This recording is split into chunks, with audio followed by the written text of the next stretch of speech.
Right. You can tell this. Thank you. You can tell this is our first meeting back after the holidays, and welcome to 2026.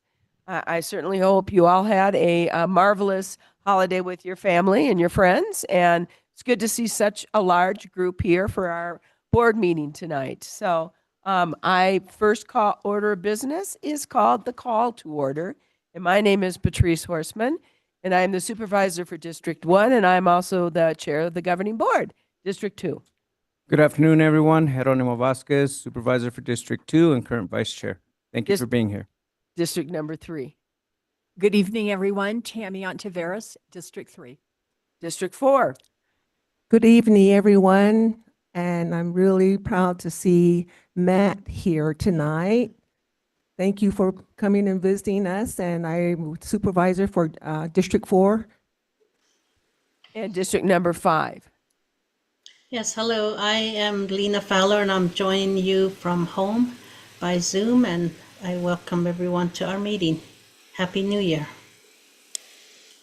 All right. So we are, next is, for those that can, let's stand and honor our country with the Pledge of Allegiance.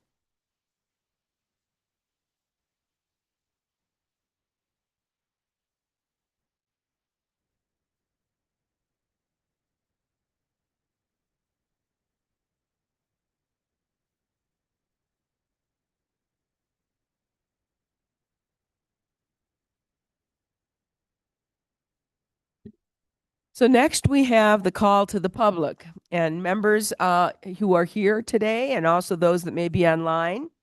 The call to the public is an opportunity for the public to address the governing board and to address issues that are not on the agenda, concerns or questions that you might have. Because these items are not on the agenda, the Arizona Open Meeting Law requires that we cannot discuss these items, but we will hear from you on these items, and if necessary, we can place them on a later agenda or ask administration to take a look at them. With that, I'm going to turn this over to the clerk of the board, who's going to let people know how you can address us here at the call to the public. So with that, Lindsay? Thank you, Chair Horseman. At this time, if there's anyone that would like to make a comment during this call to the public, we have comment cards on the table by the door. And also, if you are watching on our YouTube stream, you can email your comment to boardcomments@coconino.az.gov. And in the meantime, Deputy County Manager Peterson would like to do call to the public. Yes. Members of the board, Deputy County Manager Eric Peterson, it gives me a great honor and distinction tonight to introduce to you our new digital communications specialist, Katie Squires, who has joined us. And this is the first board meeting. She'll be working in our digital communication space and so closely with each of your offices. So we're going to put Katie on the spot and ask her to come up and say just a few words of introduction about herself to the board. Katie? Well, we've heard about her. Now we get to see her. Welcome, Katie. Thank you for being with us. Hi, my name is Katie Squires. I'm the new digital communications specialist. I graduated from NAU last spring. I studied English and journalism. I was a writer and editor for the Lumberjack newspaper. I also had a marketing internship through the College of Arts and Letters. More recently, I worked for U-Haul at their corporate offices in Phoenix. I worked in internal communications, so I was in charge of writing feature stories about programs and people within the company that we published online and in print. I was also in charge of email announcements, just anything that had to go out internally, things like that. And yeah, this is my second week in this role. I'm really excited to be here, and I look forward to working with you all. Thank you. Thank you very much and welcome. Another lumberjack. That's great. All right, if there's anyone else that would like to do a comment. Oh, sorry. Deputy County Manager Phil Pott. Thank you, Lindsay. I would like to introduce a new intern today. Kara Johannes is here, and I'm excited to introduce her because she is the first Stuart and Carrie Kent Fellow from NAU, and today is her first day, and I'd like to introduce her as well, and so proud of her for receiving that fellowship. Absolutely. I didn't warn her, so she's on the spot. Hi, everyone. My name is Kira Johannes. I am also an NAU student. I graduate in the spring, and I am a journalism major. I am super excited to be involved here at Coconino County. I haven't done anything government related before, so this is all new to me, and I'm super excited to have the opportunity. Well, welcome, Thank and you. I hope you're going to enjoy being part of the Coconino County family. So excited. Thank So, you. thank you. All right, if there's anyone else here in the room that would like to make a comment, you can make your way up to the podium now. Or again, if you're watching the YouTube stream, you can send your comment to boardcomments@coconino.az.gov.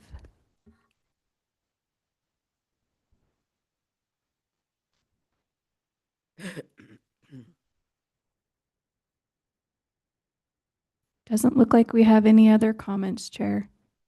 All right, this is the last time, members of the public. This is a time for you to be able to address the Board of Supervisors at our open public meeting. So we'll give it another 30 seconds.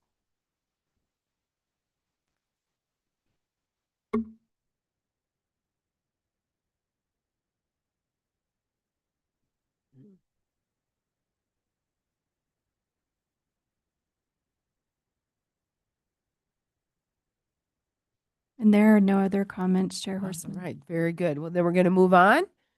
Our first item is really a really wonderful item, and I think it's probably a reason that many of you are here today.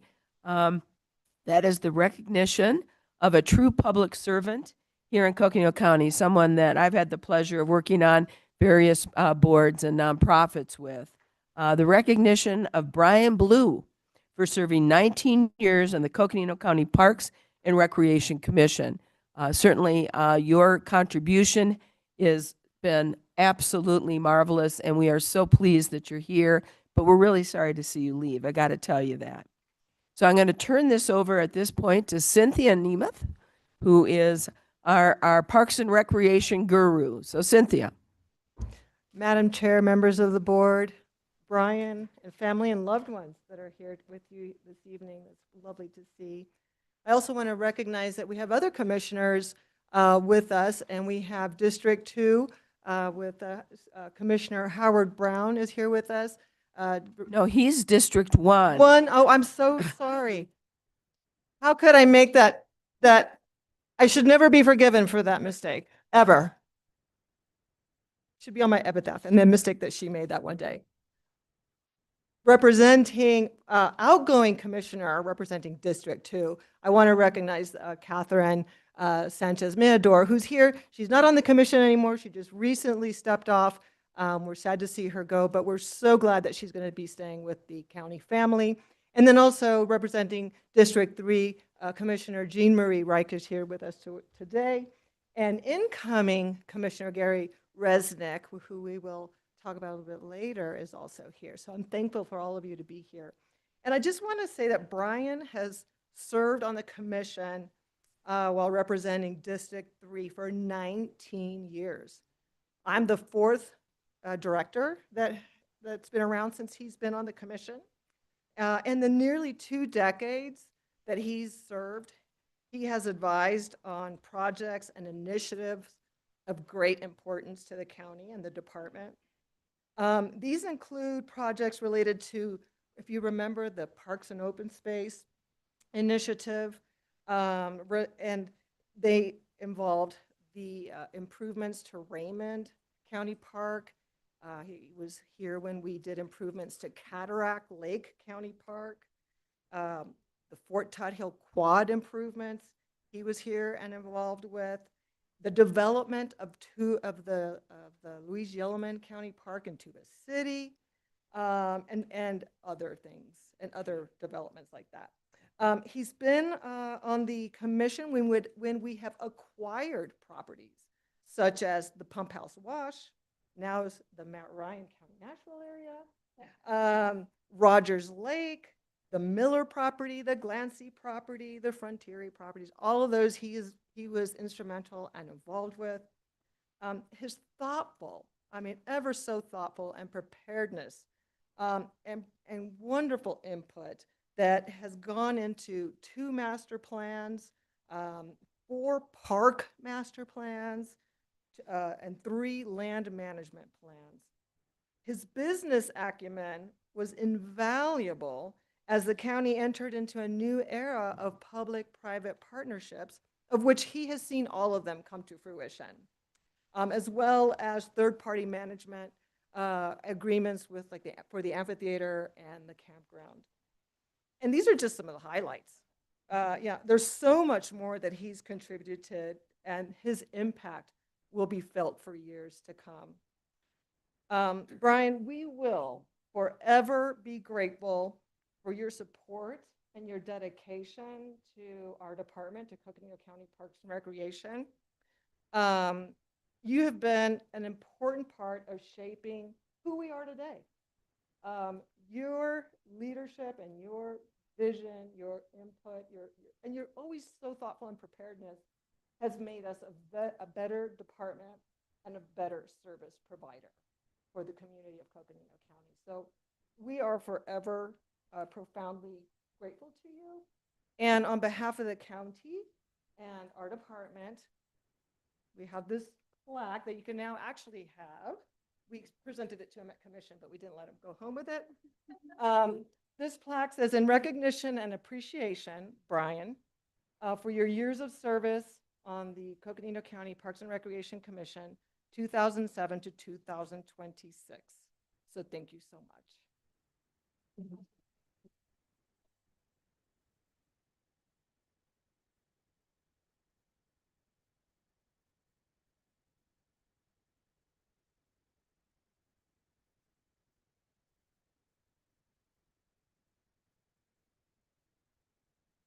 Wow. Wow. So I guess I'm on the agenda, Lindsay, right? So how much, do I have more than 3 minutes or?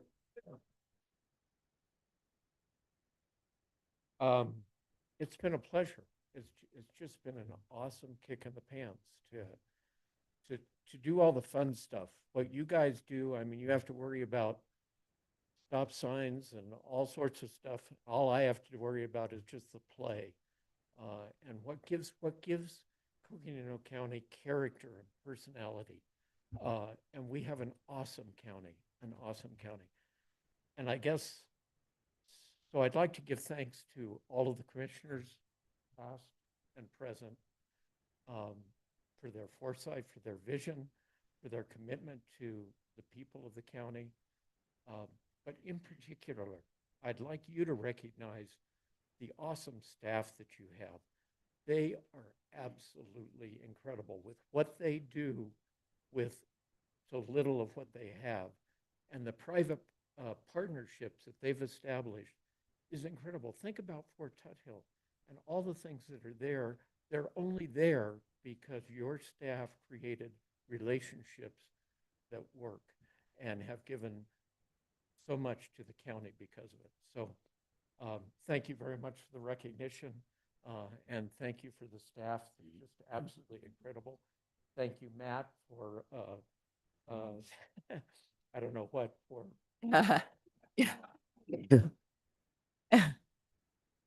So the first time I met Matt was at the Coffee Bean, and this was an interview because I was interested on being part of the Parks Commission, and I thought it was going to be a 20-minute interview. Well, if you've ever dealt with Matt, there's nothing 20 minutes about Matt. It's true. So he gave me a top to bottom history of the county for about 2.5 hours, and it was awesome. And I knew at that point that I was in a special place. So thank you very much. Thank you.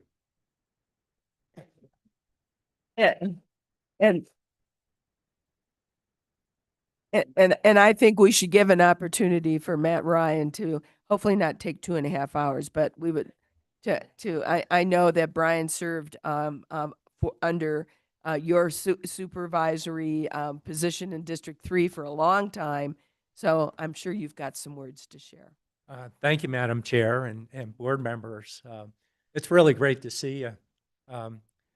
First, I better start off. My name's Matt Ryan. I live at 1235 West Cochrane Avenue in Mountain Dell. Coconino County. Brian said it well in terms of staff, but it was really interesting. I was talking to Tammy about a week ago. You know, it kind of reminds me of when Tammy was talking to me about issues, and somehow she ended up on the Planning and Zoning Commission. Brian interviewed, but he also came with his background, his expertise, what he had seen in California, and he had a lot of great ideas for how he wanted to do it. Well, we're a little county, and our maintenance budget way back then was not very good. You know, we were struggling just to keep buildings painted, let alone functioning. And so it's come a long way. But his attention to detail, as Cynthia had noted, has always been there. Many of you will remember, if there's a Parks and Rec Commission item that's on the board agenda, Brian was in attendance there. He was an outspoken advocate for the sake of his community, for the people of this community. And the other piece is, if you thought you would just simply explain to Brian, we can't do that right now, he would want a detailed answer of why you can't do it. And your tenacity was wonderful. I always loved it, and that's what he brought to the meetings. And so, a good person, a good grandfather, father, community member.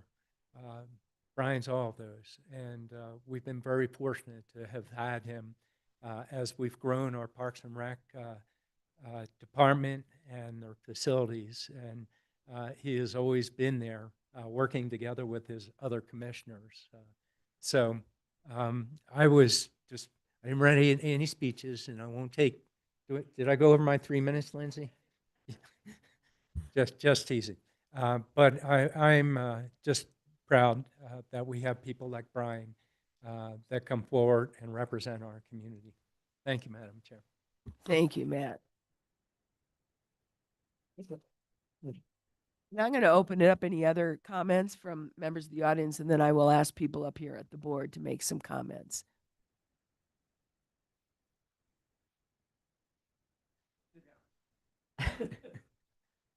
Thank you, Madam Chair. I just wanted to say thank you to Brian, not only for his work on the Parks and Rec Commission, but and this preceded, I think, most of the members except for Supervisor Fowler, and then of course Supervisor Ryan was very involved in this. We were involved with the KVID, Coconino Village District, and that provides water and wastewater services in Coconino Village, very important.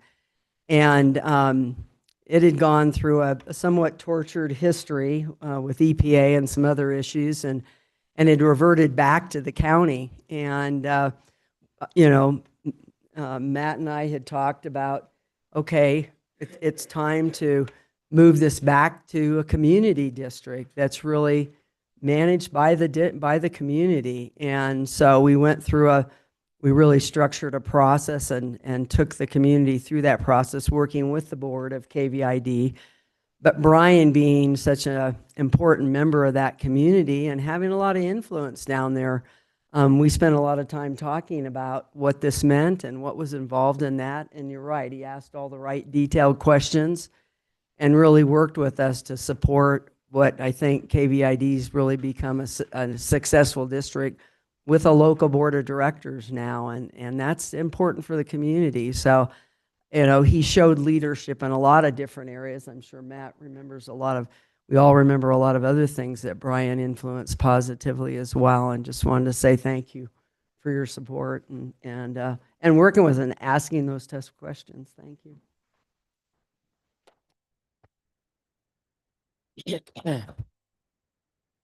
Any other comments, questions? Otherwise, I'm going to turn it over to my board members. So, all right. So I'm going to Tammy. Oh, please come up. You all know Grandpa or Brian.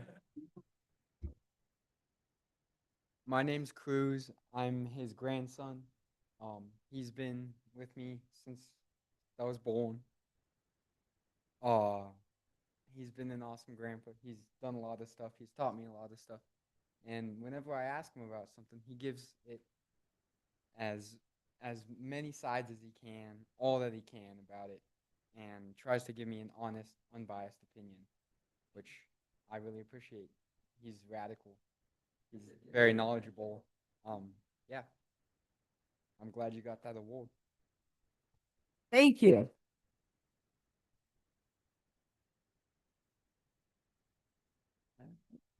Anyone else? Otherwise, Tammy, this is, you're having a departure from your district. Yes, yes, I am. And boy, Brian, what accolades have already been shared about what you have done from your peers, from management, and from your grandson? That's very meaningful to me. That speaks volumes about just your multidimensional influence that you've had, and I very much appreciate that. And I also, you probably remember the day you reached out to me and took me on what were we together, 4 hours or more after I became a supervisor. I just want to thank you again for reaching out to me, picking me up. I think I met you out there, got in your car and spent 4 hours together where you took me everywhere and answered questions about everything, the questions that I didn't even know I had. And I just want to thank you for that, for really bringing me into that and sharing your knowledge of that. I appreciate that very much.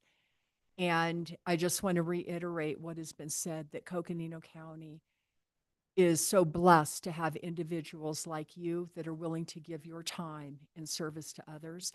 And we really do owe you a debt of gratitude. So thank you very much for all that you have given. Thank you. And Supervisor Begay. Well, thank you.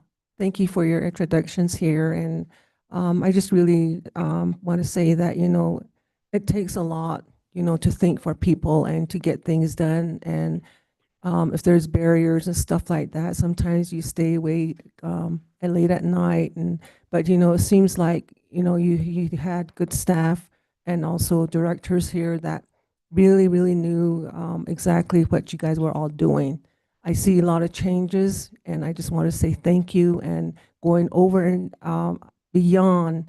Like right now, Cynthia's working with the tribal chapters regarding using their junk food taxes. So that is a big plus, and I just want to say thank you for thinking outside the box and saying this is how we can help. And thank you for Parks and Rec, and then thank you, Brian, for all the services that you dedicated. And it's a long time, 19 years. So thank you.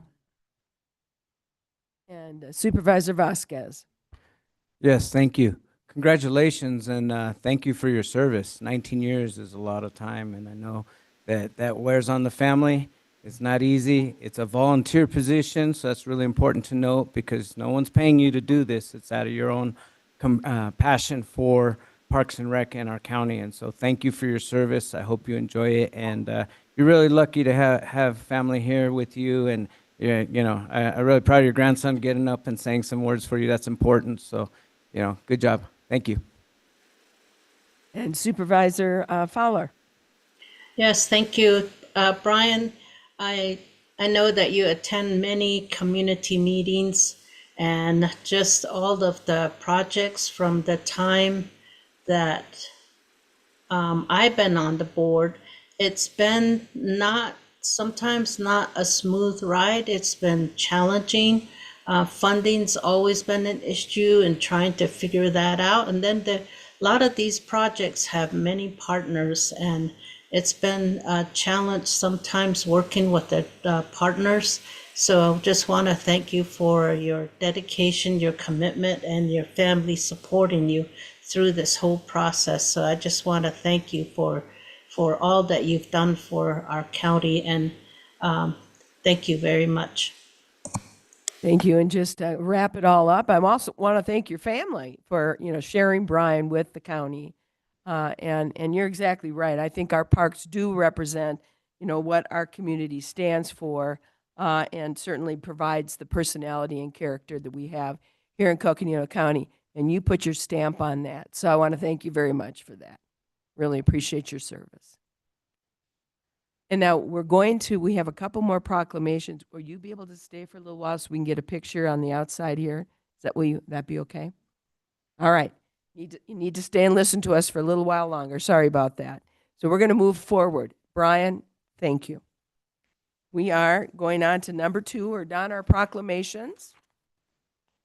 And we have number 2 is consideration of possible action to approve a proclamation designating January 2026 as Human Trafficking Awareness and Prevention Month. I'm going to turn this over to our county manager, and I know Kate Wyatt is here with the Northland Family Help Center, who's been so instrumental in this and serving people in our community. So first of all, thank you for being here, and I'll turn it over to our county manager. Thank you so much, Madam Chair, and I will turn it directly to Kate. Kate, thank you for being here. Thank you. Thank you, Madam Chair, Vice Chair, and the County Board of Supervisors. My name is Kate Wyatt. I'm with the Northland Family Help Center and Flagstaff Initiative Against Trafficking, and I'm here to designate January 2026 as Human Trafficking Awareness and Prevention Month. Whereas Coconino County is uniquely affected by human trafficking, which includes both sex and labor exploitation crimes, because the same economic forces that shape Coconino County also inadvertently contribute to human trafficking crimes, such as the thriving tourism industry, large geographic area, and limited affordable housing. And whereas the biggest misconception is that trafficking crimes happen in more metropolitan counties or overseas, when in fact, local and federal law enforcement have indicated that sex trafficking is happening in Arizona at an alarming rate. And whereas profit from sex trafficking is a billion-dollar business, second only to illegal arms trafficking and the illicit drug trade, because sex trafficking is a low-risk business where the commodity, human beings, can be sold repeatedly, unlike drugs or weapons.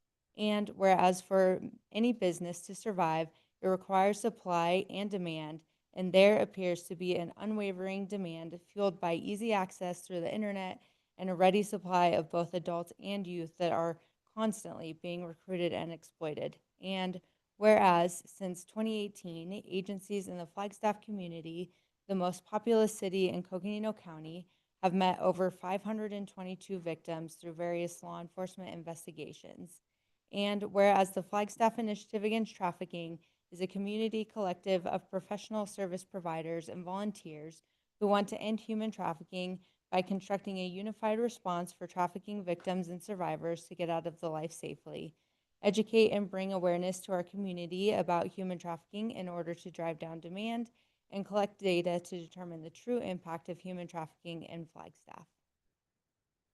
Thank you very much. Really appreciate you reading that. And I'm known to forget these things, so that before we have comments from the board, I'm going to ask for a motion for a proclamation to accept the proclamation designated January 2026 as Human Trafficking Awareness and Prevention Month. Do we have a motion? So moved. I have a motion. Do I have a second? We have a motion and a second. All those in favor, please signify by saying aye. Aye. It is passed. And with that, I'm going to turn it over to board members if they'd like to make some comments on this. No? Supervisor Begay. I think before I make a little comment, I want to have a moment of silence for the missing people right now, maybe just a minute or so. Thank you.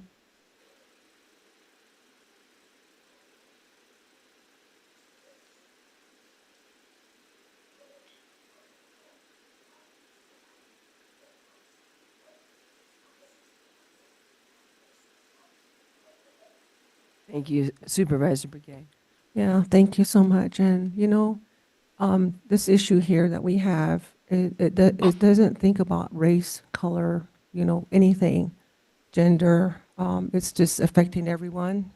Whether we have a lot of Native Americans that are missing, and it just seems like they go out the door and they're gone. And so how do we educate? A lot of it's going to have to be some kind of education out there in the communities, maybe plastering billboards or something that has to happen. But still yet, I think a lot of our children are living with their grandparents, and they're really not aware of, you know, a lot of things that happen out there because they're at home taking care. And so I just want to say that, you know, it's a heartfelt thing. We just it's heartbreaking, and you know, to see people post it and say, you know, we're waiting. It's been this many days. We haven't seen someone in their family, and you know, it brings tears to your eyes. You know, where are they at? You know, how can we find them? Or they wonder if they found them. It's just kind of gets you to where you're thinking about that all the time, and really telling our kids. I have two children that are not married, and they're always on the road. And I said, don't you ever pick up anybody along the road. Lock your doors and whatever, you know, even if you're home during the daytime, lock your doors, keep them locked. So, you know, things like that, you know, I think it's an individual responsibility as parents and grandparents, you know, of all the ways that we can possibly prevent any kind of um, of these things happening to our families. So I just want to say thank you for bringing this proclamation. It means a lot, and I think it should be shared, you know, with the media, and you know, even with the Navajo Times. I think we really need to go forward to the other tribes. The tribes have newspapers, and I think we need to get them out there because this is so critical. So thank you so much. Any other comments, members of the board? Supervisor Vasquez. Yes, thank you for bringing this proclamation. It's so important that we recognize the impacts of human trafficking in our county with the major corridors of I-40, I-17, right next to the reservation. And as was mentioned in the proclamation, so much landmass. There's so many opportunities for people to be trafficked. And so it's important that we educate our community, that we recognize the warning signs, and that we're in communication with each other, and that we partner to help eliminate or at least reduce the trafficking in our community. I heard in the proclamation 522 victims. That's 522 too many, you know. That's a serious issue in our community, and we need to do everything in our power to make sure that we're eliminating trafficking as much as possible. So thank you for bringing this awareness. Supervisor Fowler, do you have some comments? Thank you, and thank you for bringing this to us again. And it's so important to have community awareness. It's just amazing how it does touch that no one is really anybody can fall into that into this world. Children and homeless people; those are the most vulnerable people. So I think the more education we have out there, the better. And I want to just thank all the team that works on it, our various law enforcement, and a lot of the nonprofit organizations, and just the various departments that we have. So thank you. Thank you, Supervisor Fowler, and I'll just also thank you for being here. Thank you for the proclamation and for bringing the awareness to Coconino County and for us here in Flagstaff. It is hard to believe that what we think is such a welcoming, safe, open environment is still part of this human trafficking problem in the state and also in our country. And, you know, we in Coconino County, as you know, and the Board of Supervisors believe very strongly in a united response against human trafficking and to be supportive for our victims and our survivors. So thank you for bringing this and reminding us of the importance of this. We'll all carry this forward. So thank you.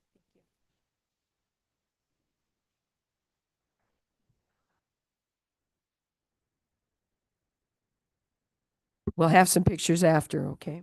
Number 3 is consideration of possible action to approve a proclamation for Martin Luther King Day, January 19th, 2026. And we have Dr. Bernadine Lewis from NAU to read that proclamation. But before she comes up, I will turn this over to our county manager. Thank you, Madam Chair, members of the board, and it's my pleasure to introduce Reverend Dr. Bernadine Lewis. Thank you for taking the podium and reading the proclamation on behalf of Coconino County and all the residents. Well, bless you. Thank you, Madam Chair, Vice Chair, Board of Supervisors, our illustrious county manager and esteemed deputy county manager. Thank you, most of all, to our beloved community. Coconino County Proclamation designating January 19th, 2026 as Martin Luther King Jr. National Day of Service. Whereas each year, the nation honors the legacy of Dr. Martin Luther King Jr. with a day not only of remembrance and reflection, but also of action in pursuit of the peaceful community he envisioned. And whereas Dr. King dedicated his life to advancing civil rights and justice through nonviolence, courage, and a steadfast commitment to the dignity of every person, and his leadership inspired generations to challenge injustice, expand opportunity, and build stronger communities across the United States. And whereas the 1994 King Holiday and Service Act designated the Martin Luther King Jr. holiday as a national day of service, the only federal holiday observed as a national day of service offers an opportunity for Americans to give back. And whereas the Martin Luther King Jr. National Day of Service calls on Americans to come together in shared purpose to strengthen communities through volunteerism, compassion, and acts of service that uplift individuals and families. And whereas service to others embodies Dr. King's belief that life's most persistent and urgent question is, what are you doing for others? And reminds us that progress is rooted in collective responsibility and shared humanity.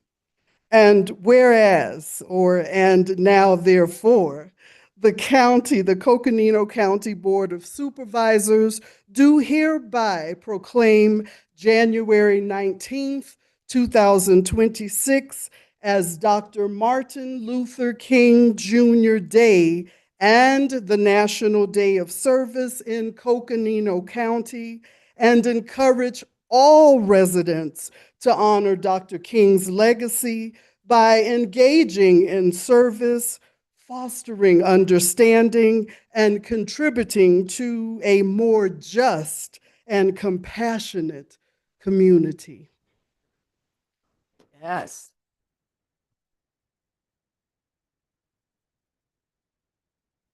Thank you very much for the reading of this important proclamation. And before we get comments from the board, I'd like to entertain a motion. Do I have a motion? I have a motion. Do I have a second?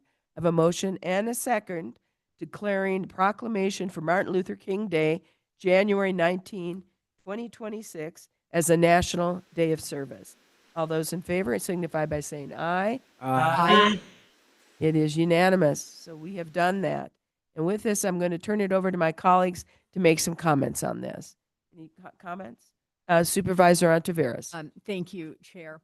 And when I was preparing for this meeting and was reading through the proclamation, the second paragraph, and I'm just going to read this again very quickly. Dr. King dedicated his life to advancing civil rights and justice through nonviolence, courage, and a steadfast commitment to the dignity of every person. And his leadership inspired generations to challenge injustice, expand opportunity, and build stronger communities across the United States. That is inspirational, and what it sets an example of what each of us can strive to be to fulfill his vision. I very much appreciate him. And Madam Chair, if I may, I didn't speak when we were talking about the human trafficking. And if I could just add no, you're fine. You're absolutely fine. But I just wanted to say that I very much appreciate the reading of the proclamation that was done. And I also, Vice Chair Vasquez and I were thinking along the same lines, because he pointed out the geographic challenges. We have I-40, we have I-17, and just the vast amount of geographic that we have here, and that there are 422 people since 2018. And I know that everyone is aspiring to make that zero, so thank you for the work that you have done in this community. All right. And I'm sorry about that. I thought I started at that end, so I guess I didn't. No, absolutely no worries. Supervisor Begay.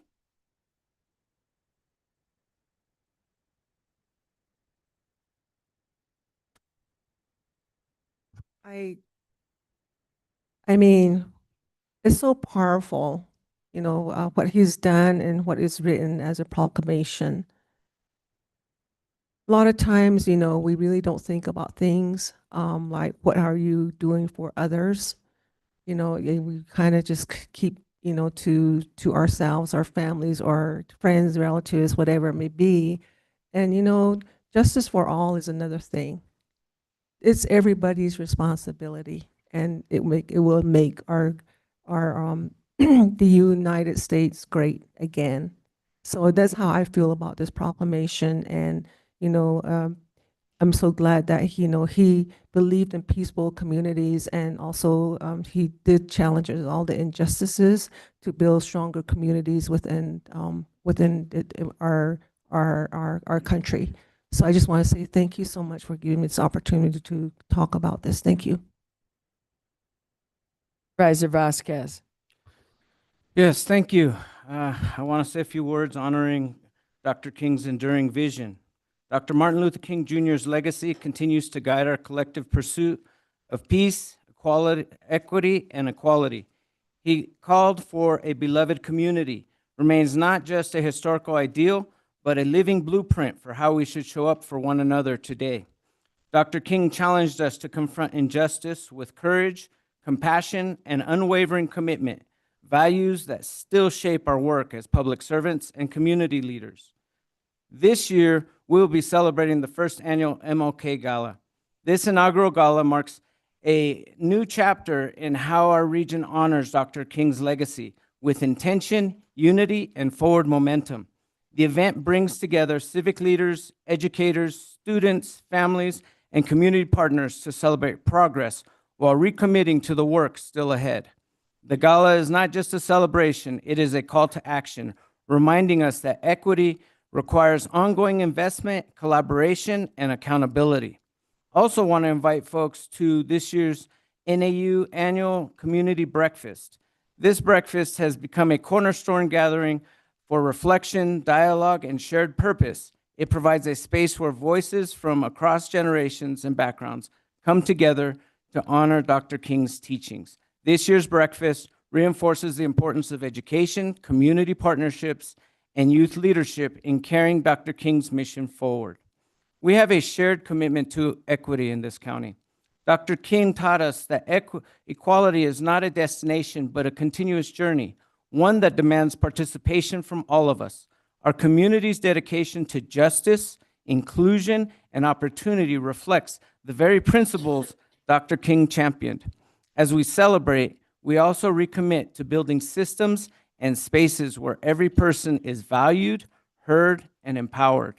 Looking ahead, the gala and the community breakfast symbolize a renewed regional commitment to Dr. King's dream, not just as a memory, but as a mandate. Together, we can continue shaping a community rooted in dignity, fairness, and shared humanity. I stand with all who believe in Dr. King's vision and works daily to advance the policies and partnerships that reflect those ideals. And just one last thing, I'd like to put a shout out for my DD, Martin Pease, because he was named after Dr. Martin Luther King and has his birthday. So happy birthday, Martin.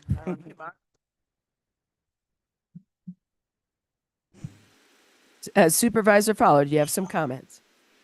Yes, thank you. Um, this year, it seems like it's even more important than ever to really recognize the work and the message that Dr. King carried for the country.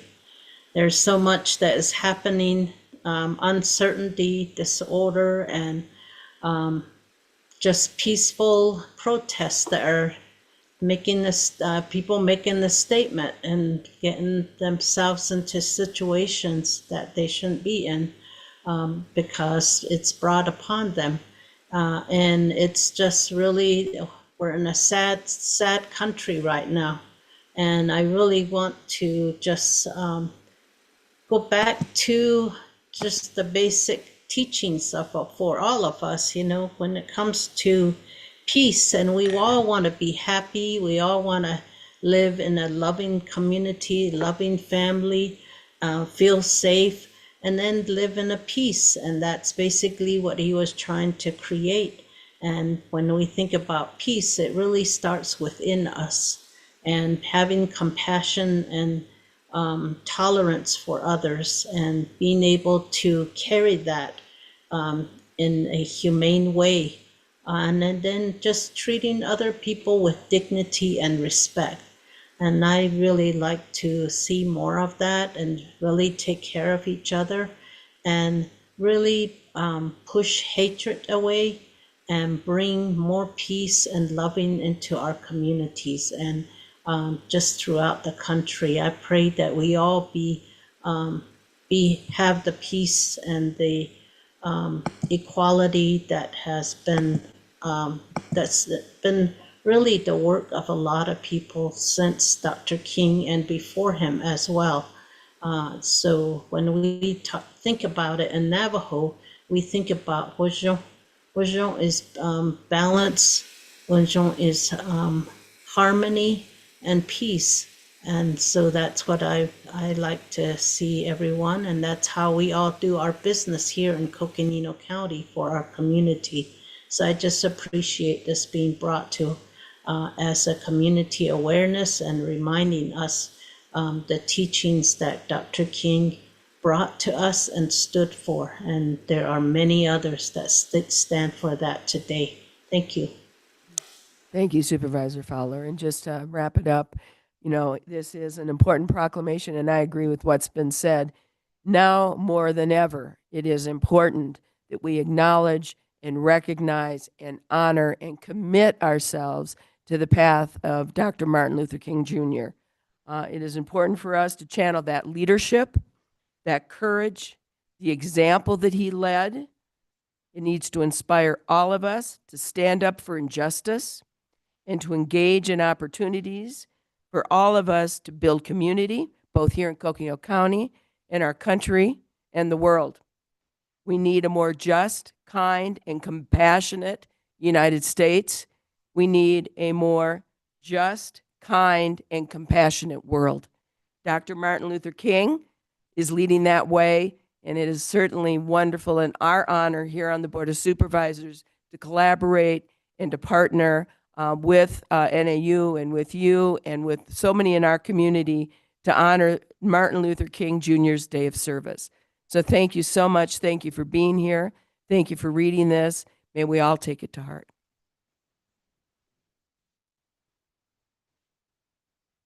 Oh, yes. They're saying activities. Does somebody have the list of activities?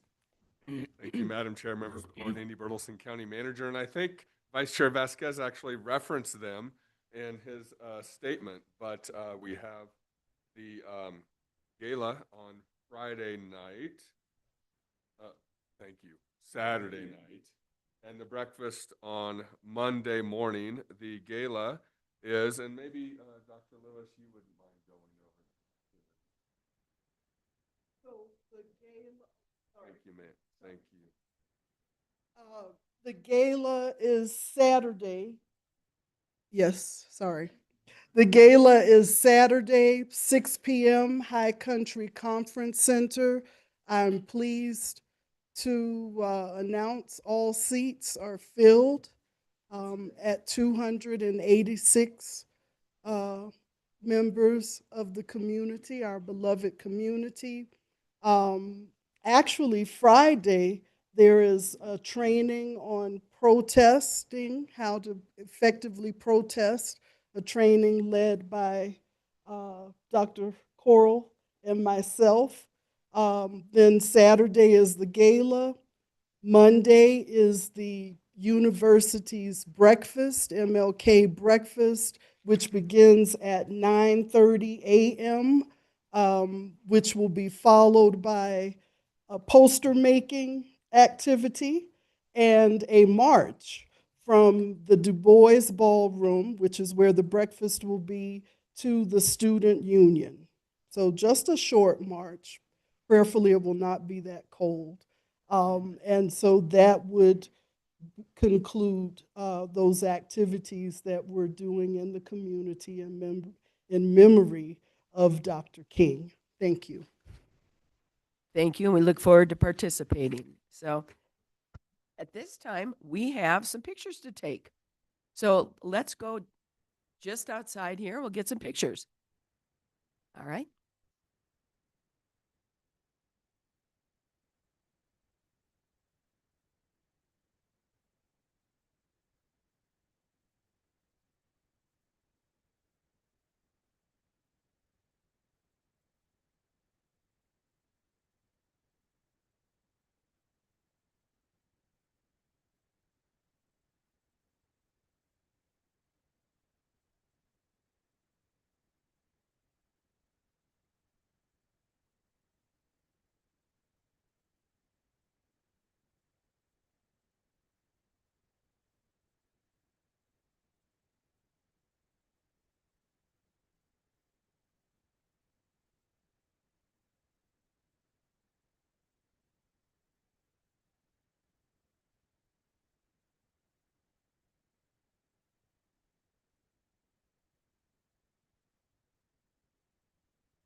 That was a lot of fun, but we have little gavel to my left. It was a lot of fun and really, really wonderful to be here to celebrate with Brian and his family and also the important proclamations. So, but we've got more work to do, believe it or not. So we're going to move ahead with our agenda. Members of the board, the next we are on is the consent agenda. The consent agenda are items that are more administrative or ministerial in nature. These can be handled through one motion and one vote. Because they can be handled through one motion and one vote, there is no discussion on these individual items. However, we, the board, have an opportunity to withdraw an item from the consent agenda for individual discussion and an individual motion and an individual vote. So with that, and as we look at our consent agenda, we have a number of items on the consent agenda, items 4 through 29. I'm going to ask members, my colleagues on the board, if they would like to remove any of these items for individual discussion. Supervisor Ontiveros. Thank you, Chair. I would like to remove items number 11 and 12, please. 11 and 12. All right. Any other items to remove from the consent agenda? Number 9. Number 9. All right. Two supervisors want 9, and I'm going to Supervisor Begay, I'll have you go, and then Supervisor Fowler if she has any others. Any other one other than 9? Oh, sorry about that. That's okay. It's hard when you're not here. Yeah, Supervisor Fowler, do you have any others to remove other than 9? Yes, I apologize for just jumping in. Yes, number 9, number 18, and 22. Number 9, number 18, and 22. And number 22. Thank you. No, you don't need to if you don't. We have, I would like to remove item number 13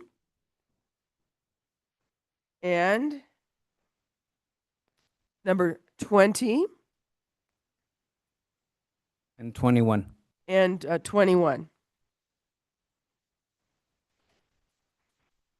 So members of the board, I think I got this right. And Lindsay, you're so good at this. Correct me if I'm wrong. I think we're removing item 9, 10, 11, 12, 18, 20, and 21 from the consent agenda. Is that what you have? It was number 11 also. Yeah. I'm going to do it again. 9, 11, 12, 13, 18, 20, 21. All right. Any others? And 22. Very good. So we have removed from the consent agenda for individual discussion items 9, 11, 12, 13, 18, 20, 21, and 22. With the removal of those items, do I have a motion to approve the consent agenda as set forth in our agenda? We have a motion by Supervisor Begay. Do I have a second? Second. Second by Supervisor Vasquez. All in favor of approving the consent agenda, please indicate by saying aye. Aye. Aye.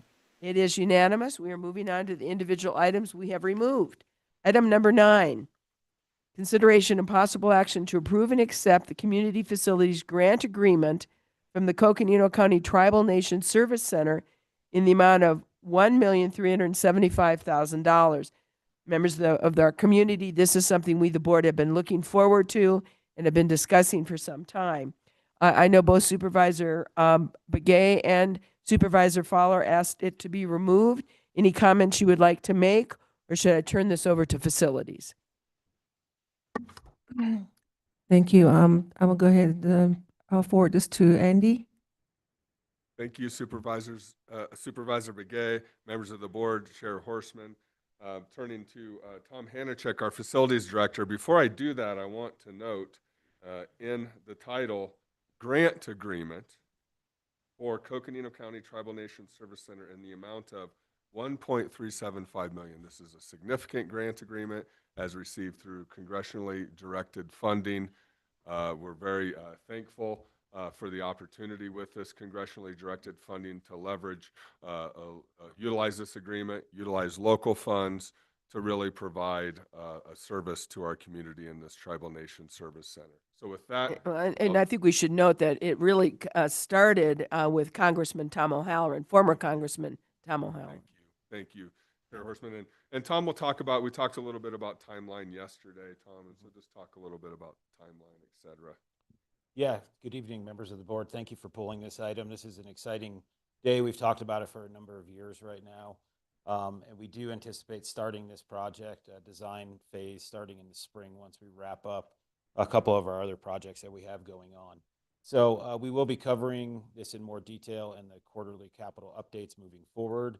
And if there's any specific questions as we move forward, you could certainly give me a call. We could also set up specific board meetings as we progress with this project to highlight in more detail the project. There will be additional public meetings involved with this, as we did originally. That's a requirement of the CDS funding, but it's also something that has been very successful in understanding the needs of the community up there. I'd like to thank partnership also with Cynthia and the Parks and Rec team for freeing up some space on the park to allow us to build this facility on county property up in Tuba City. So, Tom, when we say the park, just want to clarify, we're talking about the Louise Yellowman County Park in Tuba City. That was a successful project, I believe, during Commissioner Brian Blue's tenure with the Parks and Recreation Commission, so honoring him. That was around 2007, wasn't it, Tom? Yeah, I think we did the groundbreaking in 2008. Yeah, 2008. Thank you. And so there is some space there to be able to build a facility. We've had some success in getting out into the community more recently. We have our bookmobile. We're making some progress with that. We have the Justice Bus. Now, while there's not an actual bus, we are taking justice services out into our community. And so we're always looking for spaces for that and to be able to do that and really have a presence that's Coconino County service in our community is super important and representative of who we are as a county and representing our. Supervisor Fowler, would you like to make any comments before I entertain a motion?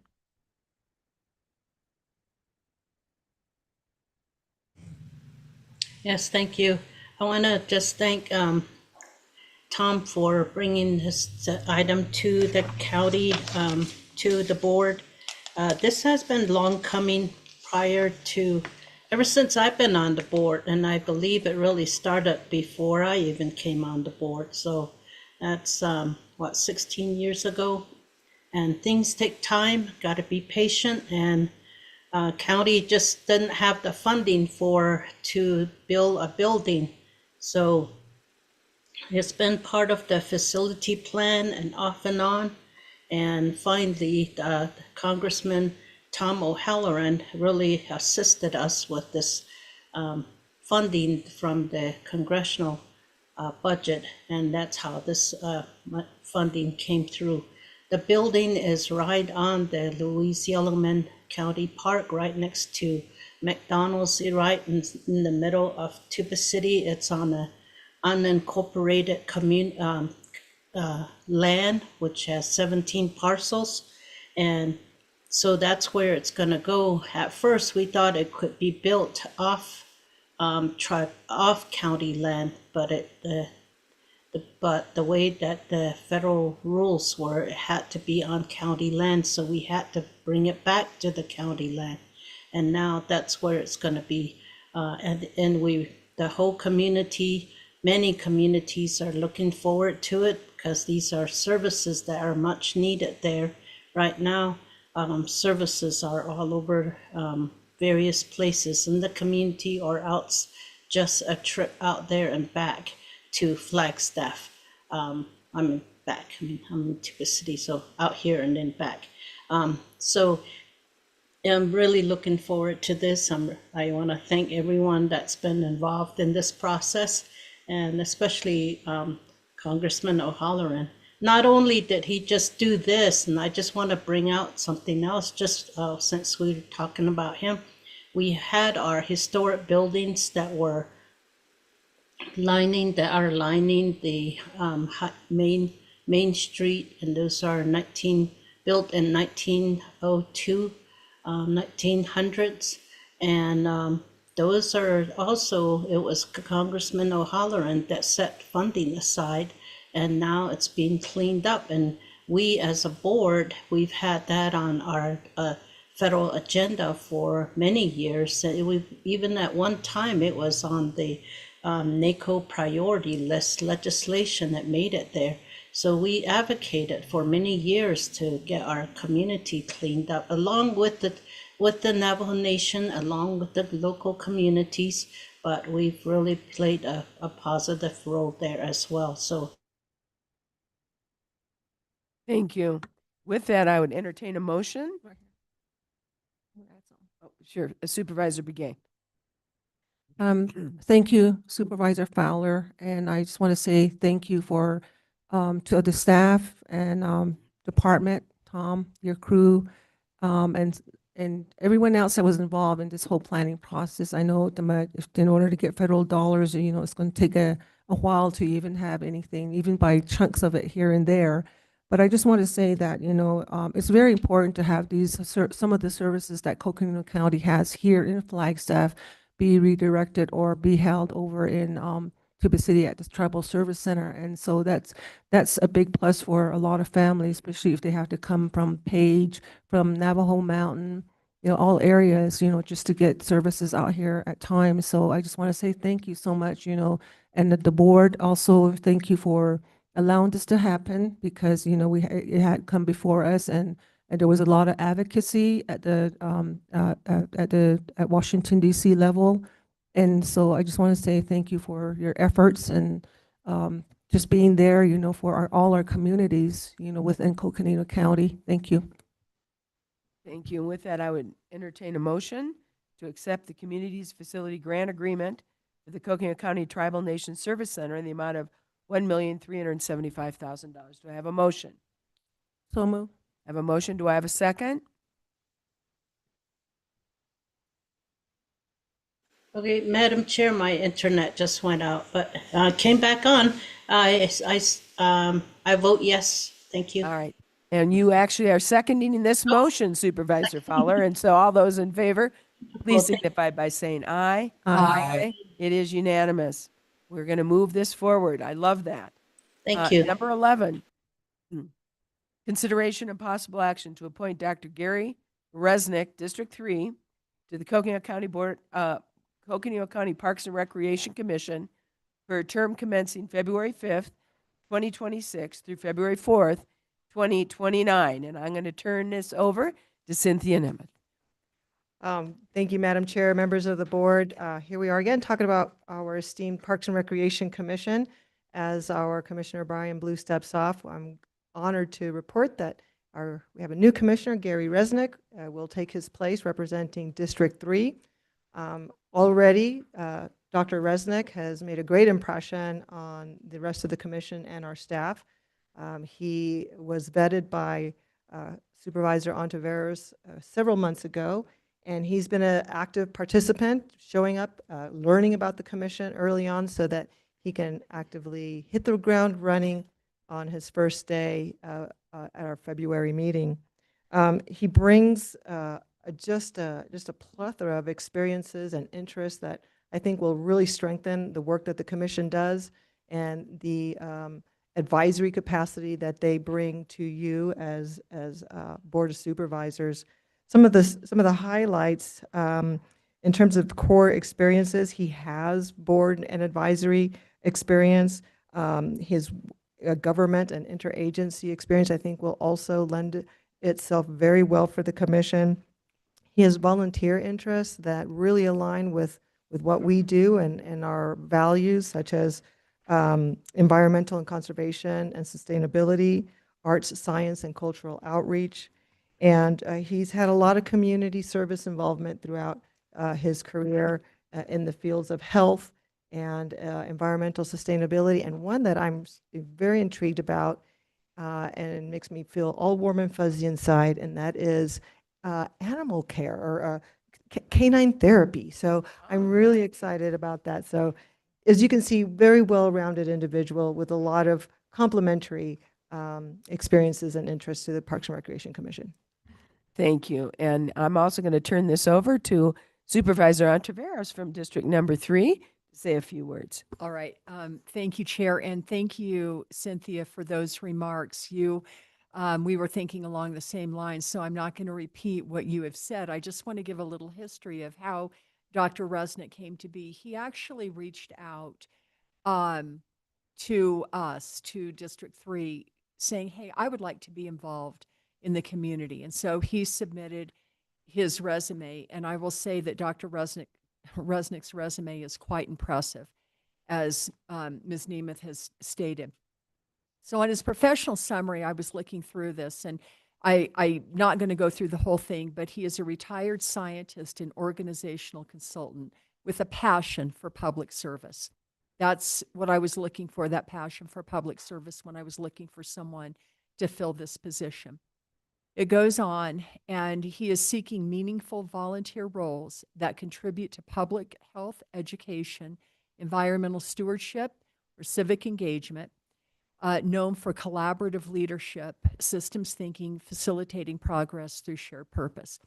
So when I realized that we're saying goodbye today to Mr. Blue and we're saying hello to Dr. Resnick, so I actually had a meeting set up, and Dr. Resnick came in. Him and I sat down for a period of time and just had a conversation. And he is a very, very interesting individual, very well-rounded, and I think he is going to fit very nicely with his experience, his knowledge, and his expertise. And I enjoy the conversations that we have had and look forward to many more.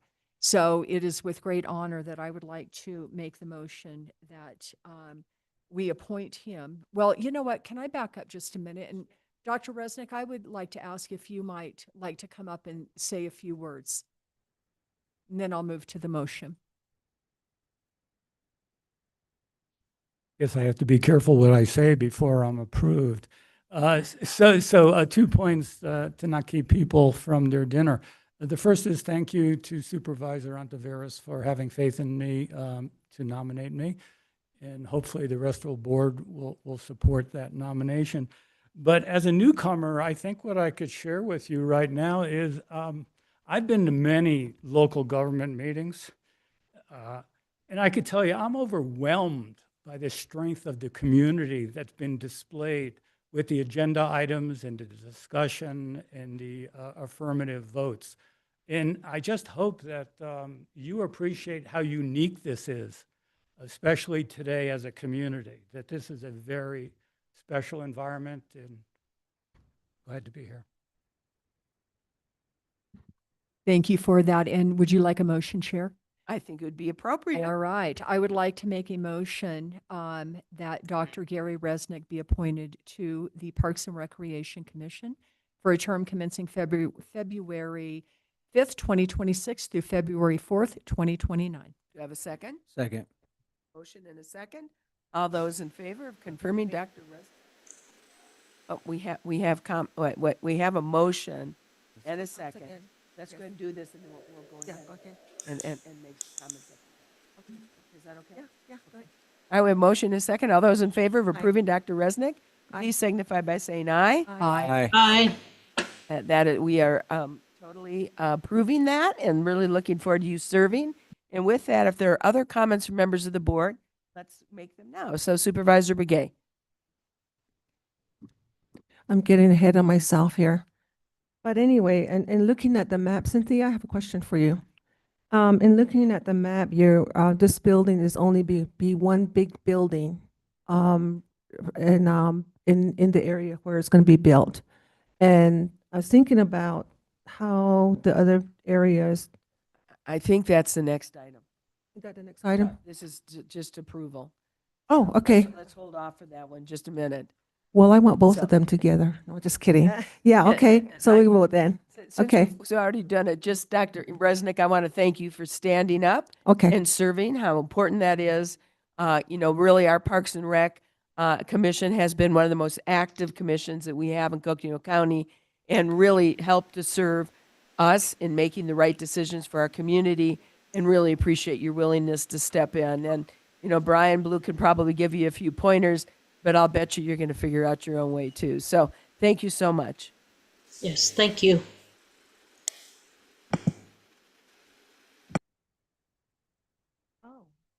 I am ahead of myself. All right. All right, now we're moving to what is Supervisor Begay's favorite item. This is, are we doing 12 first? I don't know if that's what you were. Consideration of possible action to approve Resolution 2026-06, approving the deed of conservation easement, Bull Basin Forest and its exhibits, and authorize the county manager to sign all associated closing documents which bear no financial obligation on Coconino County. So with that, Liz, I see we have you to address this item. So please let us know what this is about. Okay, thank you, Madam Chairman, members of the board. My name is Liz Krug. I'm Assistant Director with Coconino County Parks and Recreation.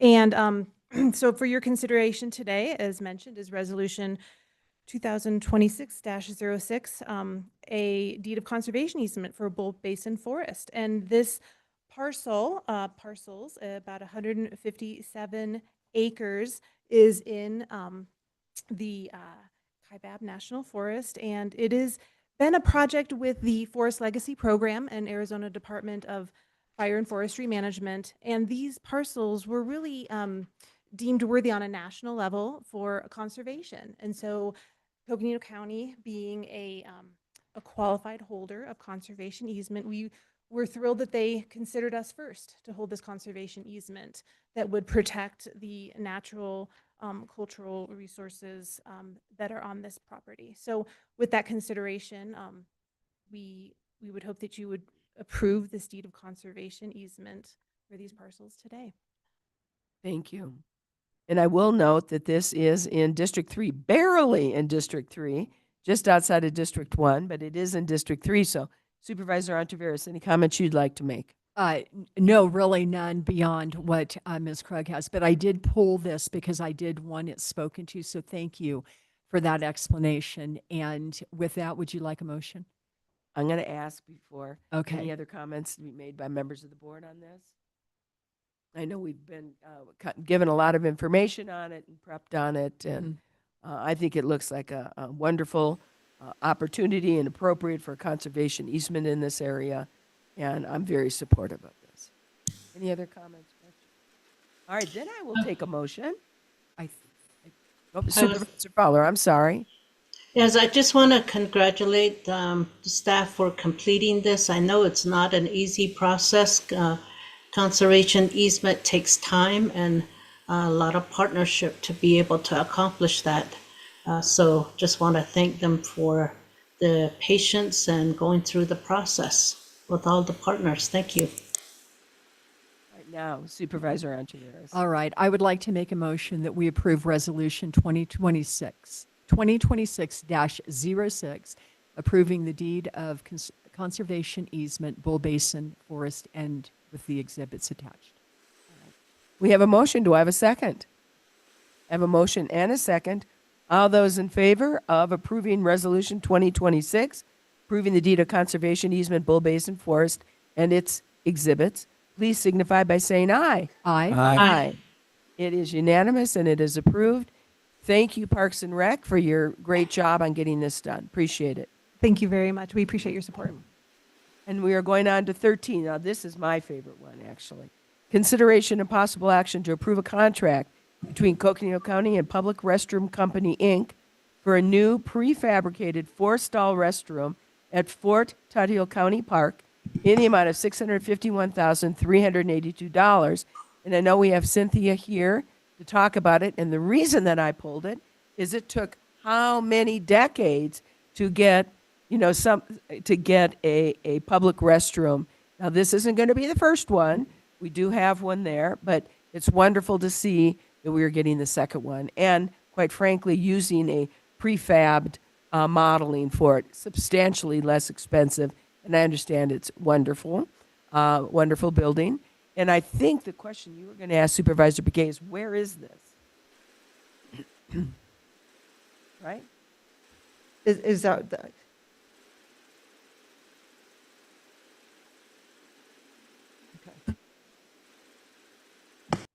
One area that this new one's going to be at, how close is the next one that if you're going to have that, the fair? elderly accessibility, handicap accessibility stuff is an issue. A lot of us can't walk too far, and it's a big area to walk. So that's the question that I had, but, I think I got the answer. Okay. I'll say, Madam Chair, members of the board, I want to recognize our operations and construction manager, Rob Morrison. He's the one who kind of went out and said, the original bid for the restroom was just outlandish. And he did a lot of homework and a lot of research and landed on this public restroom company. And it is really great thanks to him that we were able to pivot and find an alternative way of bringing this to be at a much reduced price. If there are any technical questions about location and the product itself, Mr. Morrison is here with us this evening. Where is it located? Go ahead, Rob.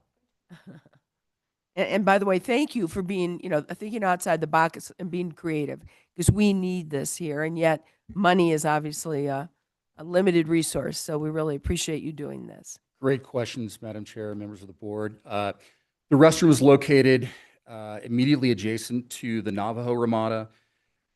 It's almost the same distance away from the Cochise Ramada and just a little bit farther from the Maricopa Ramada. We kind of try to put it in a place that would be able to serve all three of those Ramadas really easily.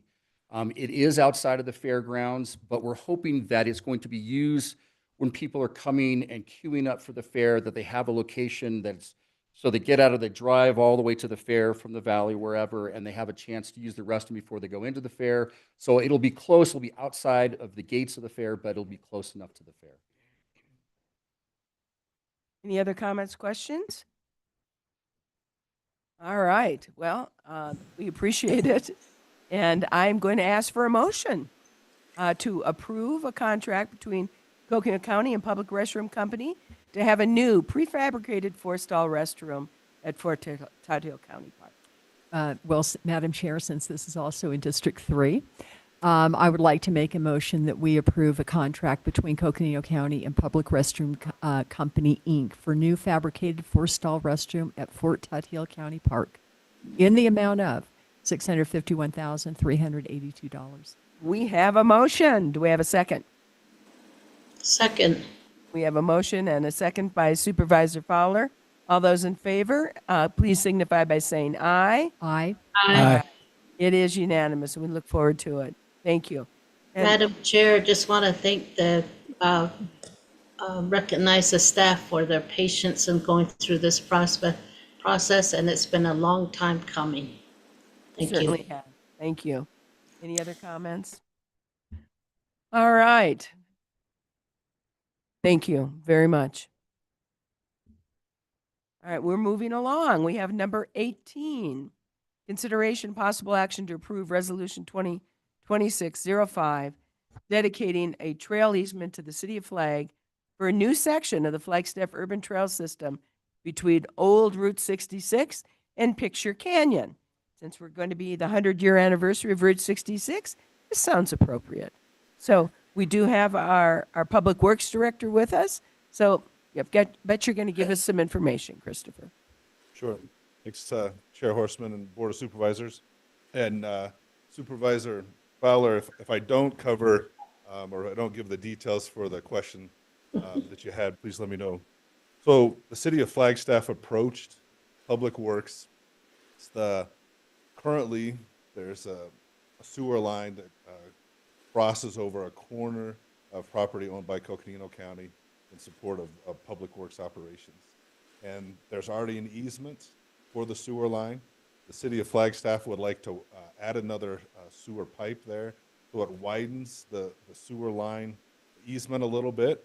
And so this item number 18 is also related to item number 17 on the board's agenda.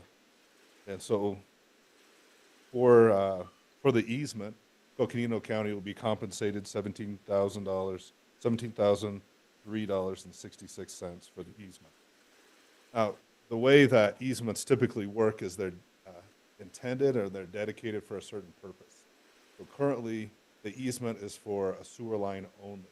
And the language within the easement describes access for sewer line and maintenance only.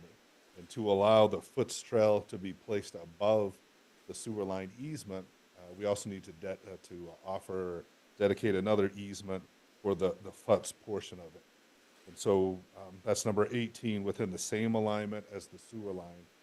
Above that, the city of Flagstaff will construct a future portion of the Foots Trail, the Flagstaff Urban Trail System, on top of that line and connect Picture Canyon to the southeast, if you will, to other portions of the Foots Trail, closer to Route 66.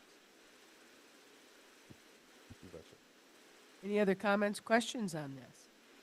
Madam Supervisor Chair? Fowler? Yes, I thought this was such a great project. Partnership with the city and connecting the Picture Canyon. It's so beautiful out there. And I just thought that, we need to learn more about it. So thank you, Chris, for bringing this to the board and working on this with the city. And I thought exactly what you thought, this is so appropriate for the year of the Route 66 celebration. So this is great. Thank you. Thank you. Would you like to make the motion, Supervisor Fowler? I do. So moved, Madam Chair. We have a motion. Do we have a second? I have a motion and a second to approve Resolution 2026-05 dedicating trail easement to the City of Flag for a new section of the Flagstaff Urban Trail System between Old Route 66 and Picture Canyon. All those in favor signify by saying aye. Aye. Aye. It is unanimous. Great. We're moving on. Number 20. Consideration of possible action to approve an agreement regarding anti-human trafficking, 2025-311, the Arizona Department of Public Safety, and associated budget adjustment to enhance efforts in combating trafficking in and through Coconino County in the amount of $100,360 in fiscal year 2026. We do have our sheriff with us. Thank you for being here. And I thought this was appropriate to pull, especially in light of the proclamation and the information we shared on human trafficking awareness. So, Sheriff, please take this away.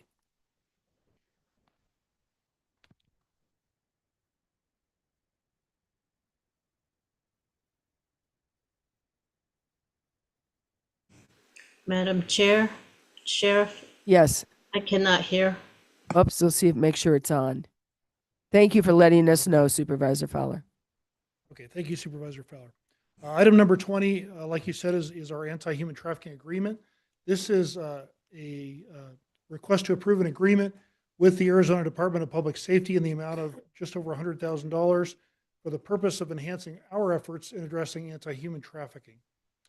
This was originally funded through Senate Bill 1724. The agreement covers reimbursement of travel for our 2 detectives that are assigned to this responsibility. It will cover training, supplies, which include technology. Now, there's some very specific technology that our detectives must use in the enforcement of this area, in the areas of phones and computers, and encrypted software as well. This grant actually covers what the Flagstaff Initiative Against Trafficking, which is FIAT, does not cover. So we do have multiple funding sources for this effort. I did want to address one thing on this item, and that is the immigration clause that is included with most of the grants that come through the state. This immigration clause, as far as that goes, requires just the E-Verify system, which is used by our Human Resources Department since I believe it was 2008 when that started, which just is used for making sure that applicants and employees of the county are U.S. citizens. Are there any questions about this? Comments, questions, members of the board? All right, then at this time, I would entertain a motion to approve number 20, the agreement regarding anti-human trafficking with the Arizona Department of Public Safety, all is more fully set forth in the agenda. I have a motion. Second. And I have a second. All those in favor signify by saying aye. Aye. Aye. Aye. Thank you, Sheriff, and thank you for what you and your team do for this. And number 21, I see you're going to be up here for a while.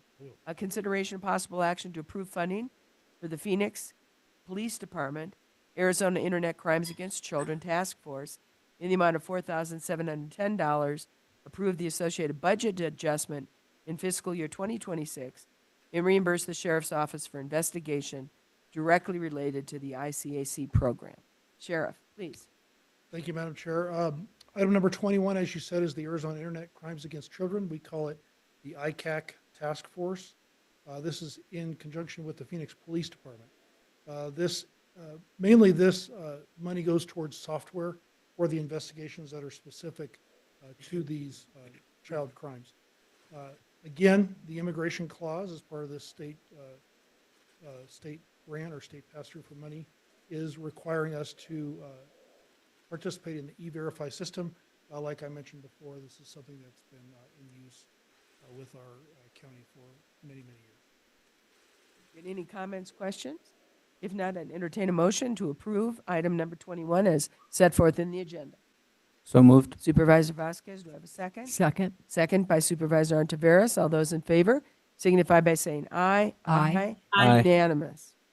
Item number 22, consideration of possible action to approve Arizona Department of Public Safety Local Border Support Agreement 2025-321 to fund one full-time equivalent K-9 deputy position, one K-9 unit operation expense, and upgrading to the existing NIJ Level 4 armored vehicle Bearcat, and approve the associated budget adjustment in the amount of $443,905.28. Sheriff. Thank you, Madam Chair. Like you said, this is to approve an agreement and receive funding from the Arizona Department of Public Safety for our one FTE K-9 position. I think you've all met Dex, our dog. Yes. He has been absolutely unbelievably successful. In fact, he won the K-9 Team of the Year last year by the Arizona Narcotics Officers Association from all the dog teams in the entire state. I think most of you saw that he also seized 70,000 fentanyl pills this past weekend. So it's here. Supervisor Vasquez, you mentioned our corridor between I-17 and I-40, very big drug trafficking area. So very proud of him for his accomplishments and the success of his efforts as far as drug apprehension goes. The purpose of this funding is to deter, apprehend, prosecute, and detain individuals charged with drug trafficking, human smuggling, and other border-related crimes within Coconino County. Let's see. As far as questions on the armored vehicle portion of this, the Bearcat, $200,000 of this are going to be going towards a new used armored vehicle that we are using currently for our SWAT team. The specific items that are going to be purchased for this SWAT vehicle are medical supplies, the windshields needing to be replaced. So let me back up just for a minute. This is a 2007 Bearcat that we received at no cost from the Scottsdale Police Department. But as we know, nothing's ever free in this world. And a vehicle that's 20 years old does require some maintenance to get it going. For this vehicle, we'll be providing, like I said, the medical supplies. The windshields are going to need to be replaced due to their age and exposure to the sun. They are very expensive and bulletproof, as you can imagine. We would like to paint it, put some graphics on it to identify it as ours, and make sure that it is clearly law enforcement, local law enforcement. So when it is seen in the communities, it will be very easily identifiable. Night vision, some entry tools, diversionary devices, and some gas, as well as a small generator. Just quickly, last year in 2025, we have used the SWAT team on 30 callouts and 50 different events, whether they're protests or anything else. We had 30 major SWAT team callouts for violent criminals. This is a huge increase from what we've had in the past. The need for this vehicle is unbelievable right now, just for the safety of our officers and our integrated team with the Flagstaff Police Department. So unfortunately, we continue to see the need for this vehicle go up and up. And again, finally, the last piece again is the immigration clause as part of the state funding will be restricted to the system. Thank you for that clarification. Any comments, questions, members of the board? Supervisor Vasquez. Yes, I originally, thank you. I originally asked for this to be pulled because I just wanted to make sure that we're clear and transparent with our community in what we're getting and what required from us, and that there aren't any strings attached that might put our county law enforcement in a bind because they accepted this funding. So I appreciate those explanations, and I look forward to seeing, working with you moving forward. Thank you. Any other comments, questions? Madam Oh, sorry, Chair. Supervisor Fowler, I apologize. Yes, I want to, I too have pulled this item. Anyway, just to tell the story that you just told about the fentanyl and the award. I wanted to just have the community know the value of these, the funding, and just want to thank you and your team. Thank you. Thank you, Supervisor. And good dog, Dex. I tell you, it's pretty amazing what he's been doing. So, and a beautiful dog too. So, with that, and no more questions, do I have a motion? I have a motion to approve item number 22, to approve the Arizona Department of Public Safety Local Border Support Agreement to fund one full-time equivalent K-9 deputy position and one K-9 unit operating expenses and upgrading an armored vehicle known as the Bearcat. All is more fully set forth in the agenda. We have a motion and a second. All those in favor signify by saying aye. Aye. It's passed unanimous. So thank you. And thank you, Sheriff, for being with us. We're moving on. We're past the consent agenda. We now need to resolve as the Flood Control District Board of Directors. With that, may I have a motion for us to resolve as the Flood Control District Board of Directors? So move. Motion, do I have a second? Motion and second. All those in favor signify by saying aye. Aye. We Aye. are now, thank you, Supervisor Fowler. We're now the Flood Control District Board of Directors. And with that, I see our Director of the Flood Control District is with us under 25. This is an action item. Consideration of possible action to approve Flood Control District Resolution 2026-01, adopting the Coconino Wash floodplain study in the Tucson area and directing the floodplain administrator to amend the flood management maps for Coconino County as reflected therein. Just a note and a reminder for the public and also to my board, we did have an earlier meeting on this, an earlier public hearing where we did approve a flood control district resolution adopting the Coconino Wash floodplain study. As part of that, we had asked that in the creation of the maps, the flood management maps, that they be brought back to the board for our review, consideration, and discussion. And so that's what we're doing here today. I understand there, was a public notice that was provided. Again, it's not a public hearing, but a public notice was provided. So before we take action on this, I will open it up to the community for comment. So before we get there, however, I'm going to turn this over to our Flood Control District Director, Lucinda Andriani. All right, thank you, Madam Chair and board members. Great to be with you here this evening.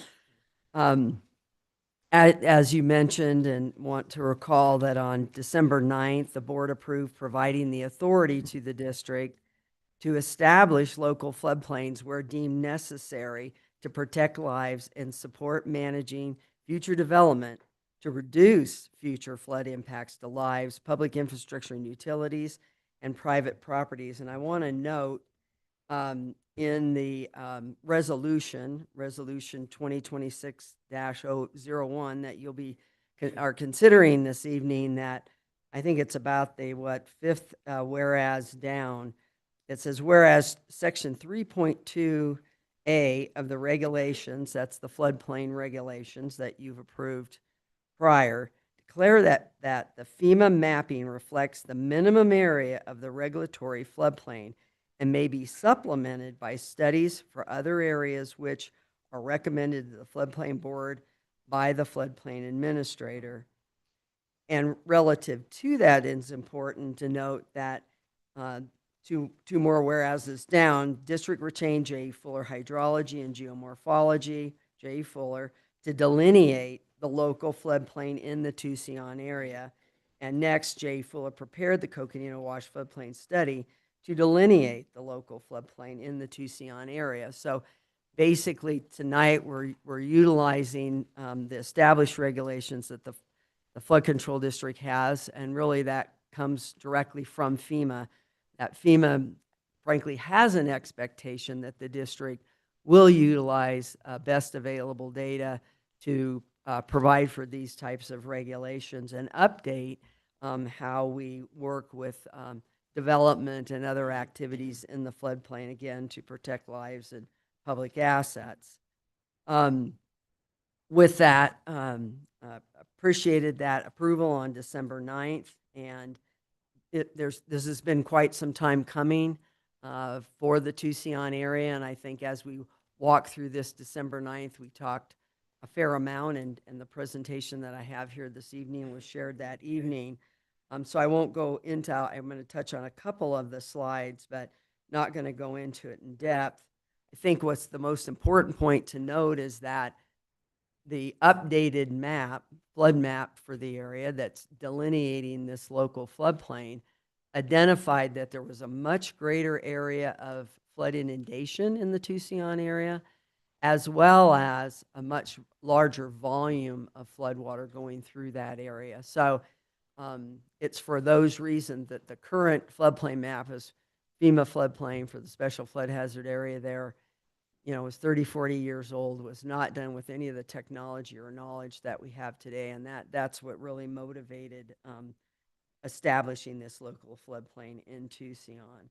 And that provides us with the opportunity to manage this floodplain appropriately, given the threat that it poses to the community, to visitors, and others.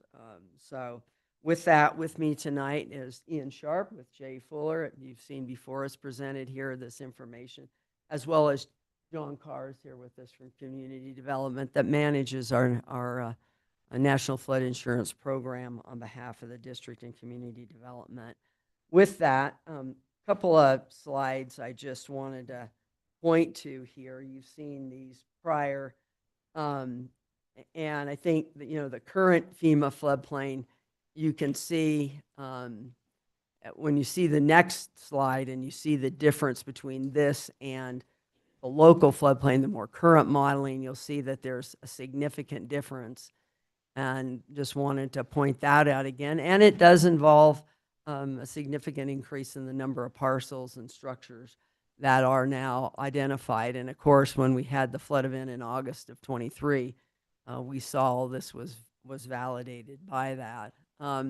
This shows the changes in flood status. This map shows what's in the floodplain that's being identified, what's in the FEMA floodplain and being identified now as local floodplain. And importantly, those parcels that are in pink, they're not in the flood zone now, but now will move into the local flood zone because of the improved modeling. So I just wanted to share that and also emphasize that this will not require flood insurance. We would encourage those property owners to secure flood insurance if they have assets on those properties, but it is not required.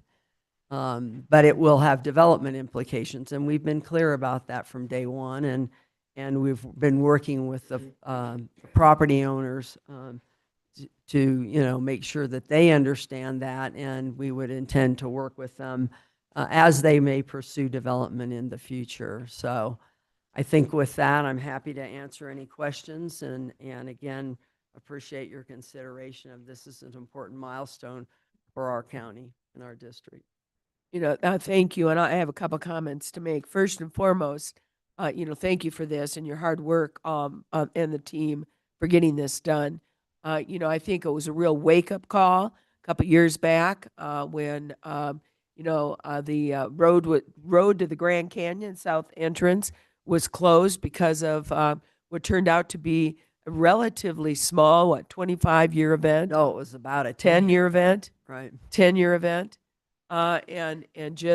This is, of course, the gateway to the Grand Canyon, one of the economic engines for Coconino County and the state of Arizona, and how fragile and really, vulnerable that this area is here in Coconino County.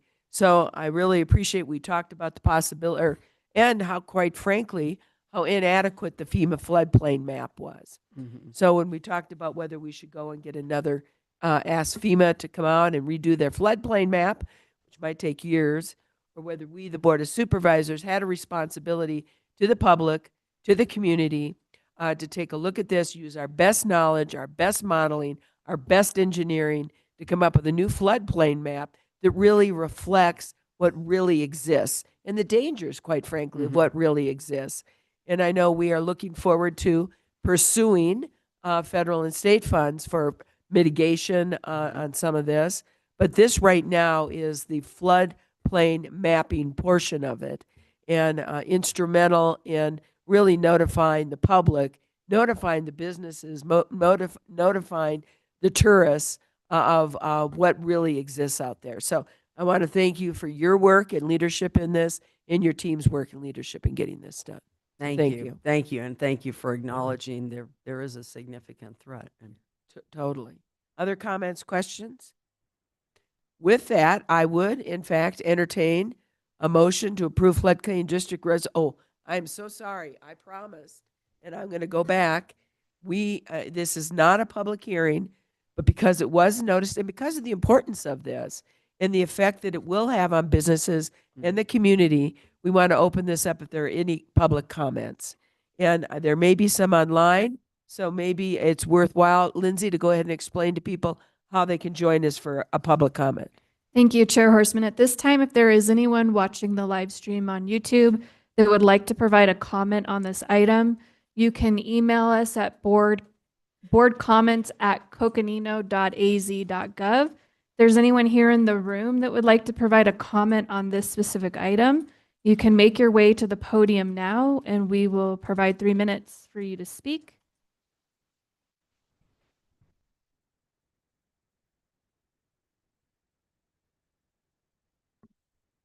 And I'd also like to point out, I really appreciate the public outreach and community involvement that's been done for communities, businesses, and landowners in the Tucson area.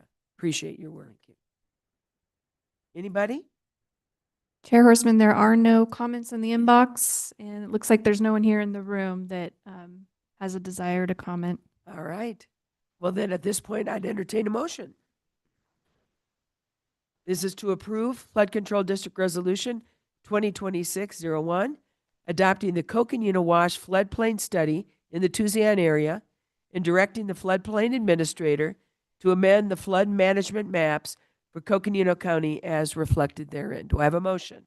So moved. I have a motion by Supervisor Vasquez. Do I have a second? Second by Supervisor Ontiveros. All those in favor signify by saying aye. Aye. Aye. It's unanimous. thank you very much. Thank you. Thank you, Isunda.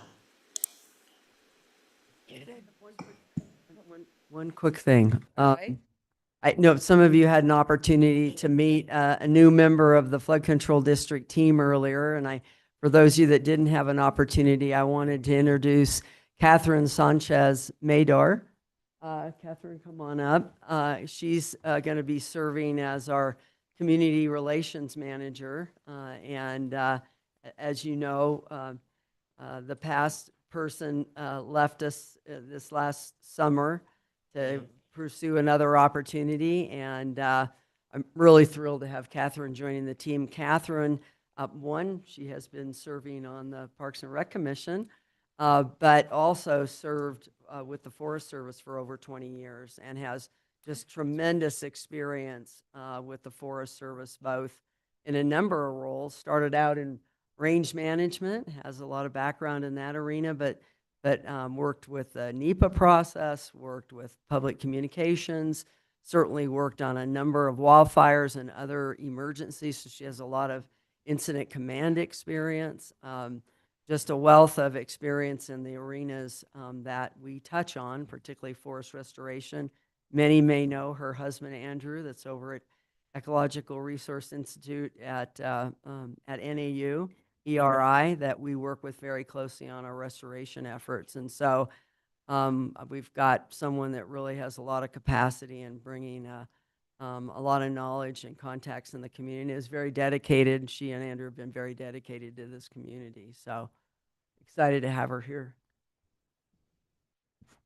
Great, thank you, Lucinda. And I just wanted to share, good afternoon, actually now evening, Madam Chair, Vice Chair, and Board of Supervisors. I'm honored to serve in this county role and look forward to working with you, my county colleagues, our district partners, and county residents on flood control projects, as well as the Forest Restoration Initiative. My career with the USDA Forest Service will serve me well as I draw on local, regional, and national experience to manage projects and ensure excellent communications and relationship building with everyone I connect with. Thank you very much, and looking forward to working.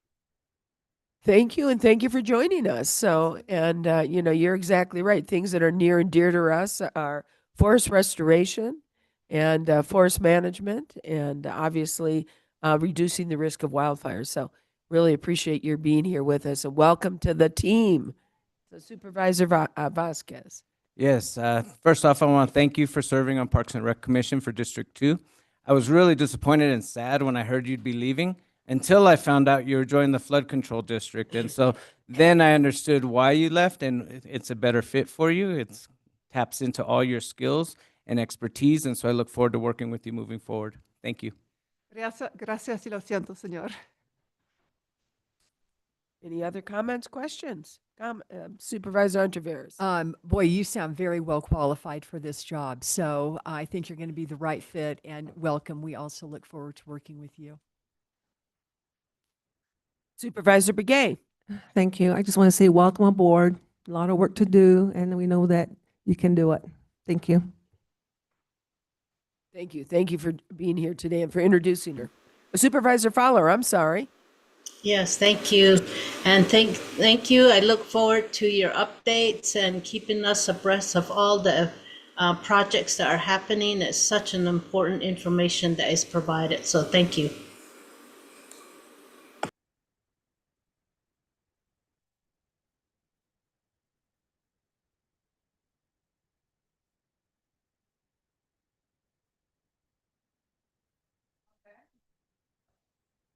So move.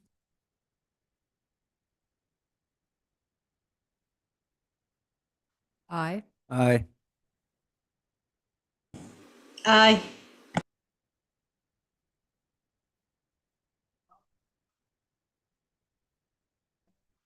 So move.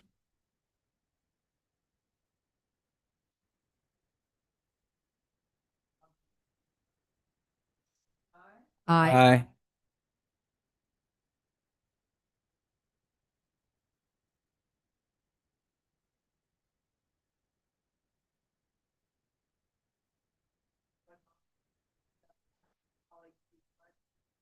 Any item. If not, I would entertain a motion to approve the consent agenda. I am so sorry. I will accept a motion to approve the consent agenda. So move. I have a motion. Do I have a second? I have a motion and a second to approve the consent agenda, items 26, 27, and 28, as more fully set forth in our agenda. All those in favor signify by saying aye. Aye. Aye. It is passed. It's unanimous. We now need to resolve back as the Board of Supervisors. Do I have a motion? So move. I have a motion. Do I have a second? I have a motion and a second. All those in favor of resolving back as the Board of Supervisors signify by saying aye. Aye. Aye. It's unanimous. All right, we are moving along. We now need to resolve as the Jail District Board of Directors. Do I have a motion? So move. Do I have a second? I have a motion and a second to resolve as the Jail District Board of Directors. All those in favor signify by saying aye. Aye. Aye. It's unanimous. We're now the Jail District Board of Directors. We have a consent agenda item. You want to remove it, or do I have a motion to accept item 29 of the consent agenda as set forth more fully in our agenda? So move to accept. I have a motion. Do I have a second? I have a motion and a second from Supervisor Begay. All those in favor signify by saying aye. Aye. Aye. It is unanimous and it is approved. We now need to resolve back as the Board of Supervisors. Do I have a motion? Second. I have a motion and a second. All those in favor signify by saying aye. Aye. We are now the Board of Supervisors. So we have a discussion item and possible executive session. This is item 30. Discussion regarding legal implications of government activity orders at the federal, state, and local level, and legal advice and consideration of positions on pending litigation and contractual agreements. Members of the board, and I'm going to turn this over to our county manager. County manager, are you recommending we go into executive session? Madam Chair, members of the board, I am. I see County Attorney Barker is here, so thank you, Madam Chair. members. In the back. Members of the board, do we want to go into executive session pursuant to ARS 38-431.03A3 and 4 as set forth in the agenda? Do I have a motion to go into executive session? So move. We have a motion. Do I have a second? Second. We have a motion and a second for executive session. All those in favor signify by saying aye. Aye. We are going to stand adjourned to go into executive session. I'm going to let us all have a 5-minute break or before we get into executive session, if that's okay with everybody.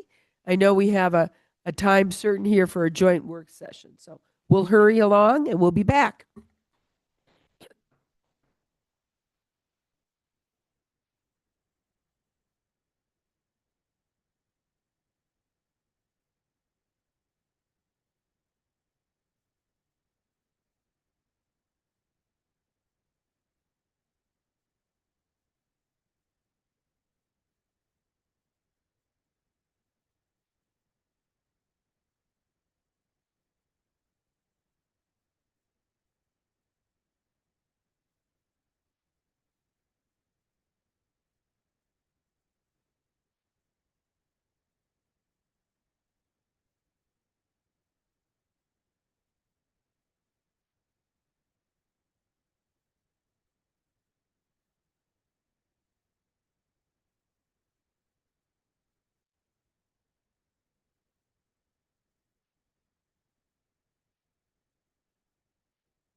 Yes. Wait.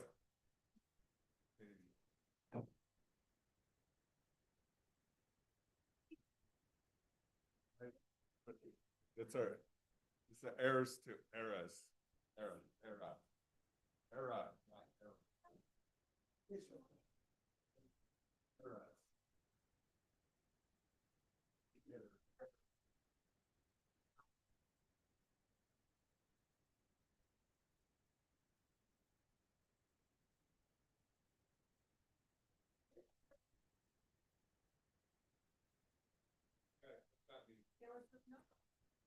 Oh, is that?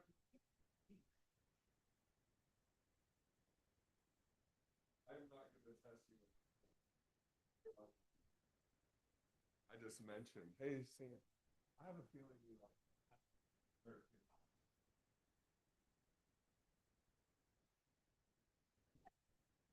So we getting ready here? Have everybody?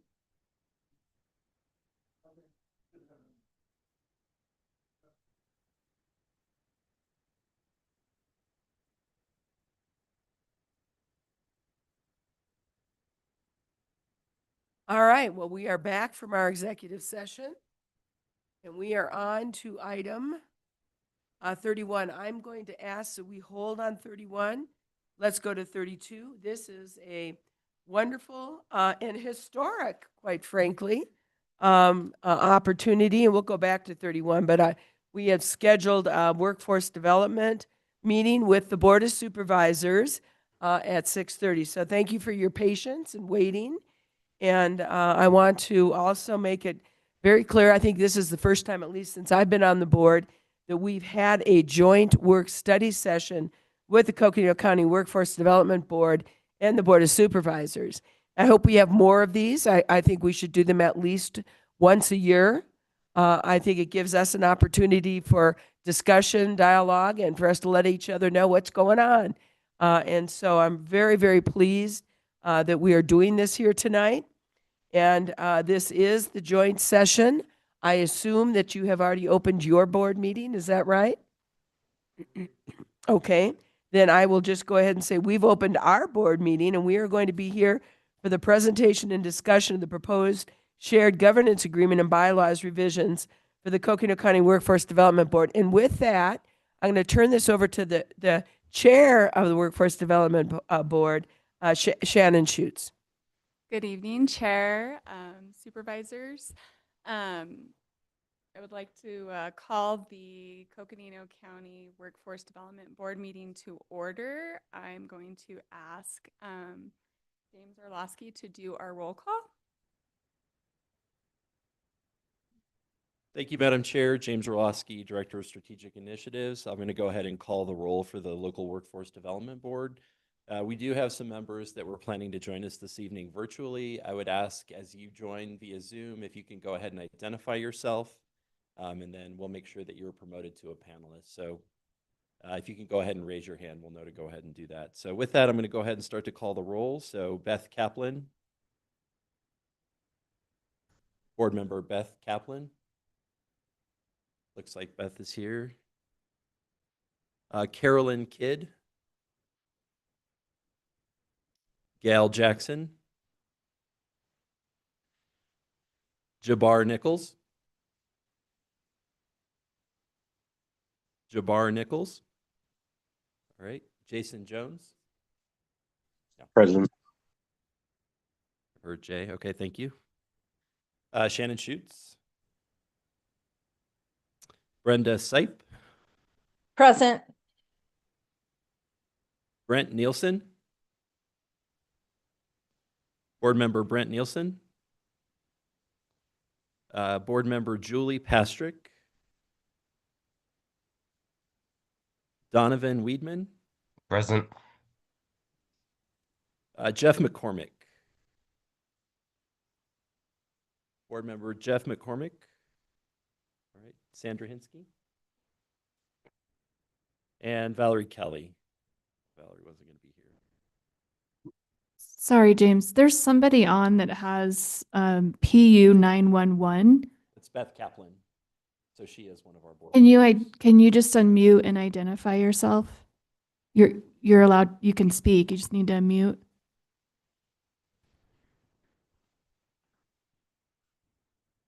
Beth, I see your hand up on the screen, but if you could please come off mute and just identify that you're here for sake of the record, please.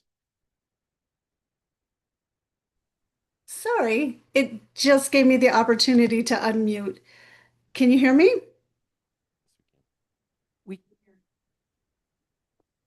All right, with that, Madam Chair, we have 7 members present, so we have established a quorum of the Workforce Development Board. Chair Horstman, I'd like to turn the meeting over to Eric. All right, Eric.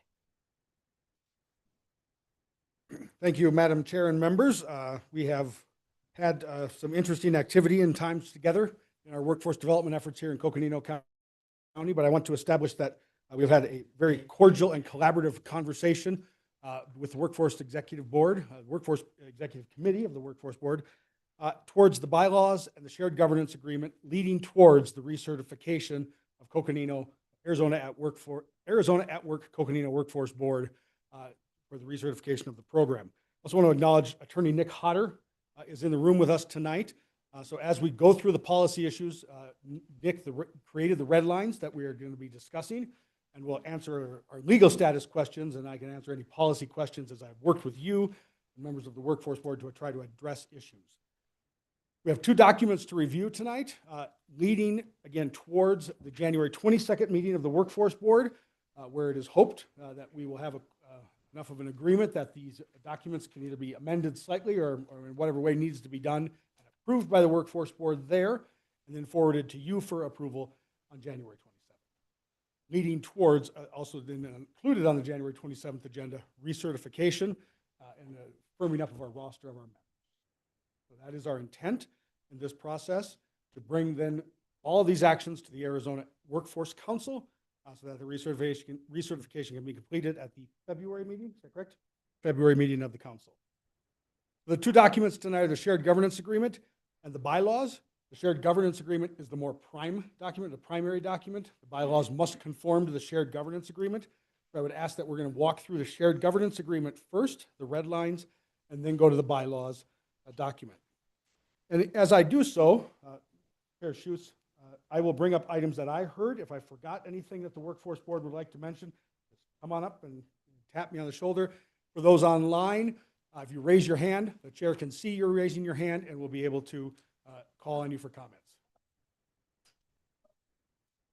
Okay. They'll throw a hand, a little yellow hand will come up by their name if you can see them at all. So. Okay, my table's in the way. Well, we'll get right into it. So the shared governance agreement, I would ask if we could turn to that. You know you have the right document because the first word on the top should say amended. It's in red and underlined. So we are using the red line agreement of the file that's in the packet. I'm going to walk through the page.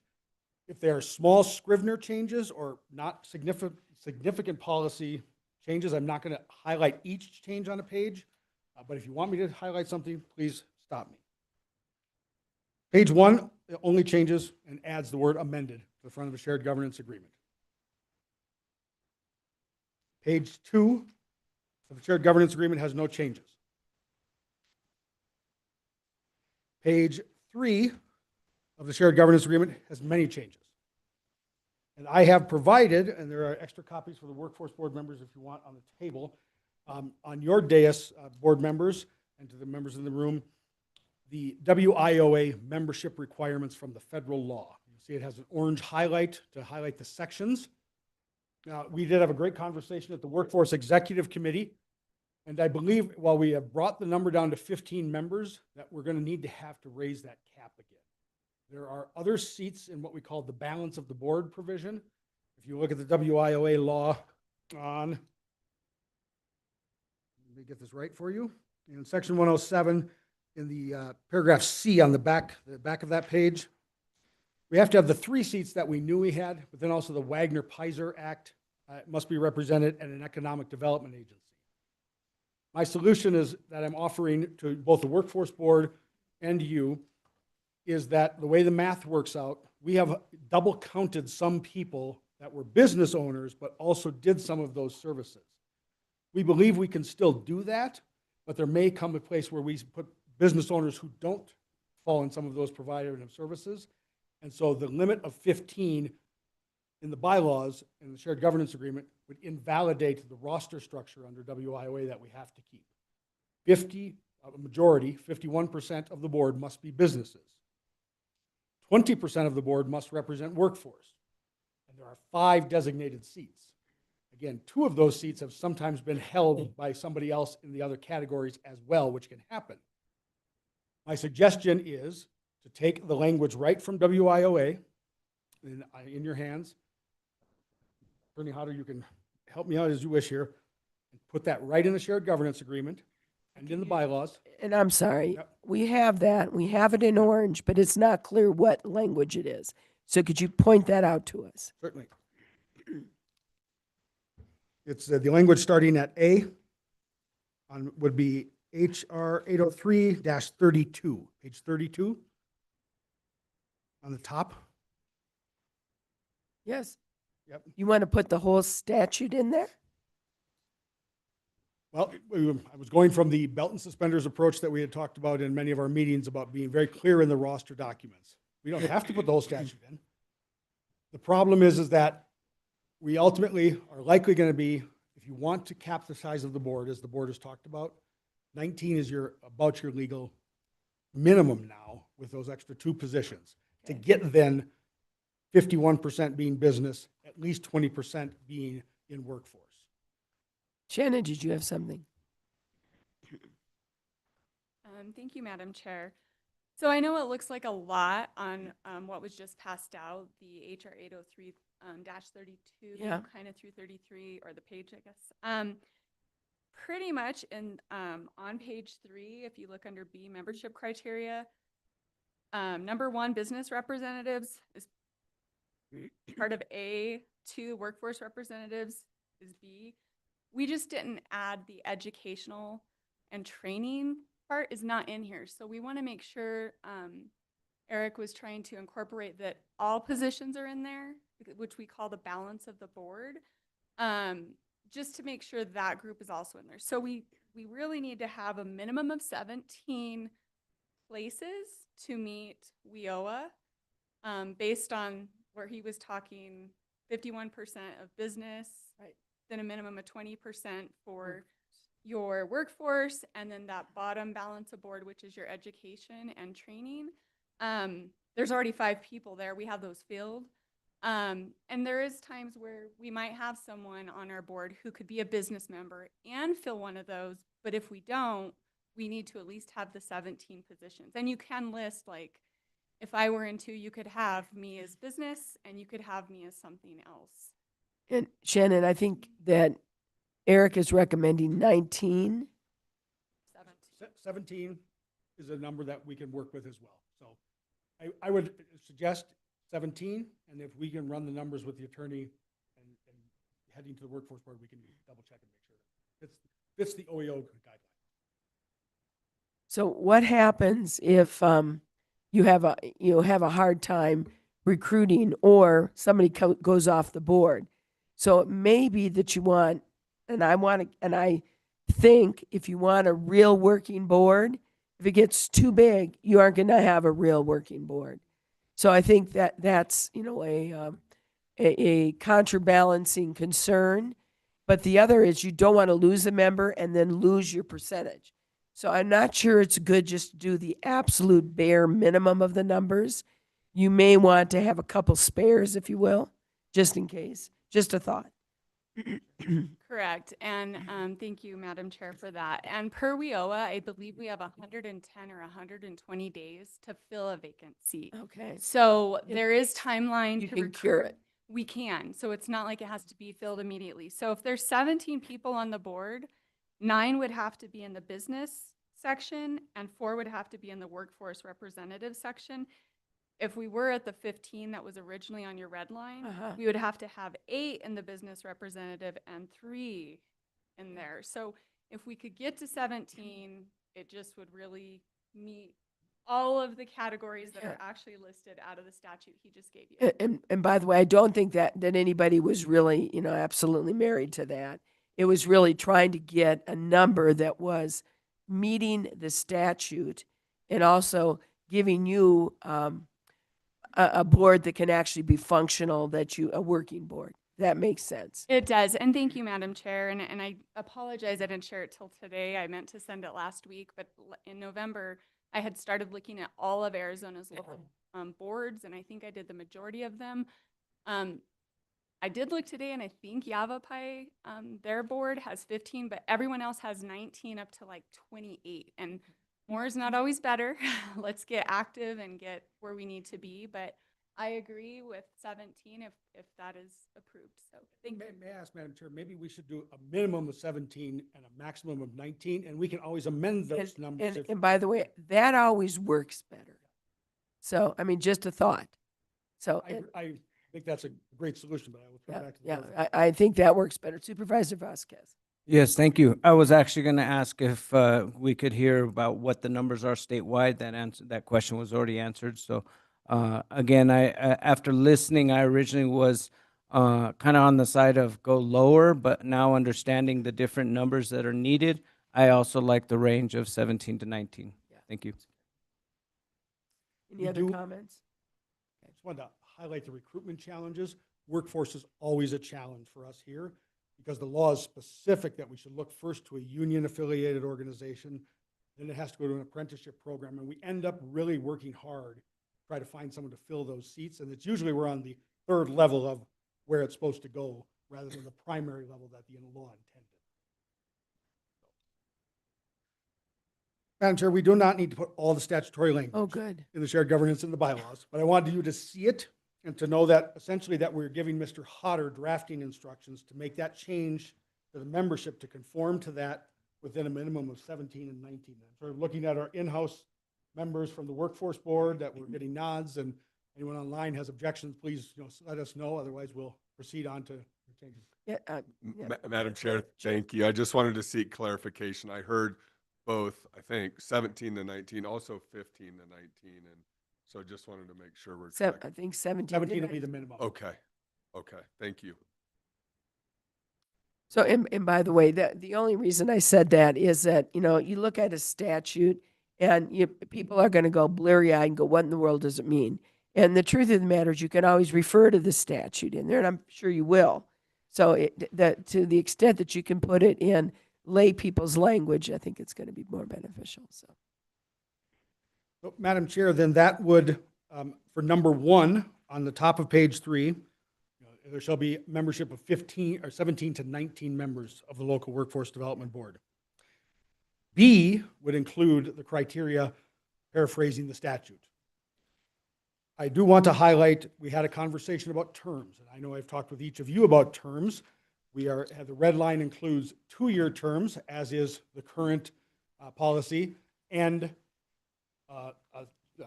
6 years to total of service, so 3 terms possible under the appointment. Okay, so in the current bylaws, it's a 2-year term. There's a rather soft sentence that says a member may be reappointed to another 2-year term. We have read that in the past sometimes as saying you could be reappointed to 2-year terms going on and on. We also read it as a hard term limit. We have proposed in this red line a 3-term limit of 2-year terms, so 6 years total in service. We did hear comments at the workforce board executive committee about potentially 3-year terms, maybe a 2-term limit. I think that's the same total of service. It just changes your ability to interact with your appointments and what time you want to reappoint. So I turn it back to you on that concept of terms and term limits. So what I would really want to hear from the Workforce Development Board on that, if recruitment is difficult, it may be important to have a longer term. On the other hand, you also don't want the longer term to prohibit people from wanting to serve on the board. So it's kind of, so I'd really like to hear from you all on what your thoughts are for that. I think there wasn't a lot of feedback, as I remember, at the executive committee meeting, as far as 2-year term with a maximum of 3 terms. You know, there's a lot of ways to do it. I do think I like 2 years because it's not 1 year. It takes a while to kind of learn what's going on. I think this year is going to be a lot of administrative cleanup and just really getting our foundation and structure there for the board, and then being able to get our board engaged and get into the fun stuff, you know, helping the citizens that we serve. You know, there's a lot of ways to do it. City of Phoenix, they do term length is 3 years, max number of terms is 2, so similar 6 years. But I know sometimes it's scary for people to say, I can't commit to 3 years or even 2. I like the 2 years, and I don't believe there was any feedback. One of our board members did mention, and they're on the line, that they thought maybe 3 years would be better because it seems like it's taking a long time to actually get into programming. But I do think whether it's 3 years and 2 terms or 2 years and 3 terms, it all works out. So for Coconino County right now, the term length is 2, and it doesn't say a max number. Mojave La Paz, they have 2 and 4 year terms that stagger, but there's no term lengths. Just so you can kind of see. Pinal County, they have 2 year for business members, 3 years for other members. And then you must reapply after each term. So there's not a max number of terms, but you must reapply. Southeastern Arizona, 2 and 4 year terms, and then Yuma, they're 3 year terms. But you also there's no term length, but you must reapply. So just something for you to consider. And I didn't look at all of them, but those are just some of them in the rural area and then also Phoenix. So, you know, I'd kind of like to keep things at 2 year terms, and then with maybe adding the 3 max number of terms for now and see how it goes would be our recommendation at this time. If there's any board members who are on the call that would like to speak, if you could raise your hand. Donovan.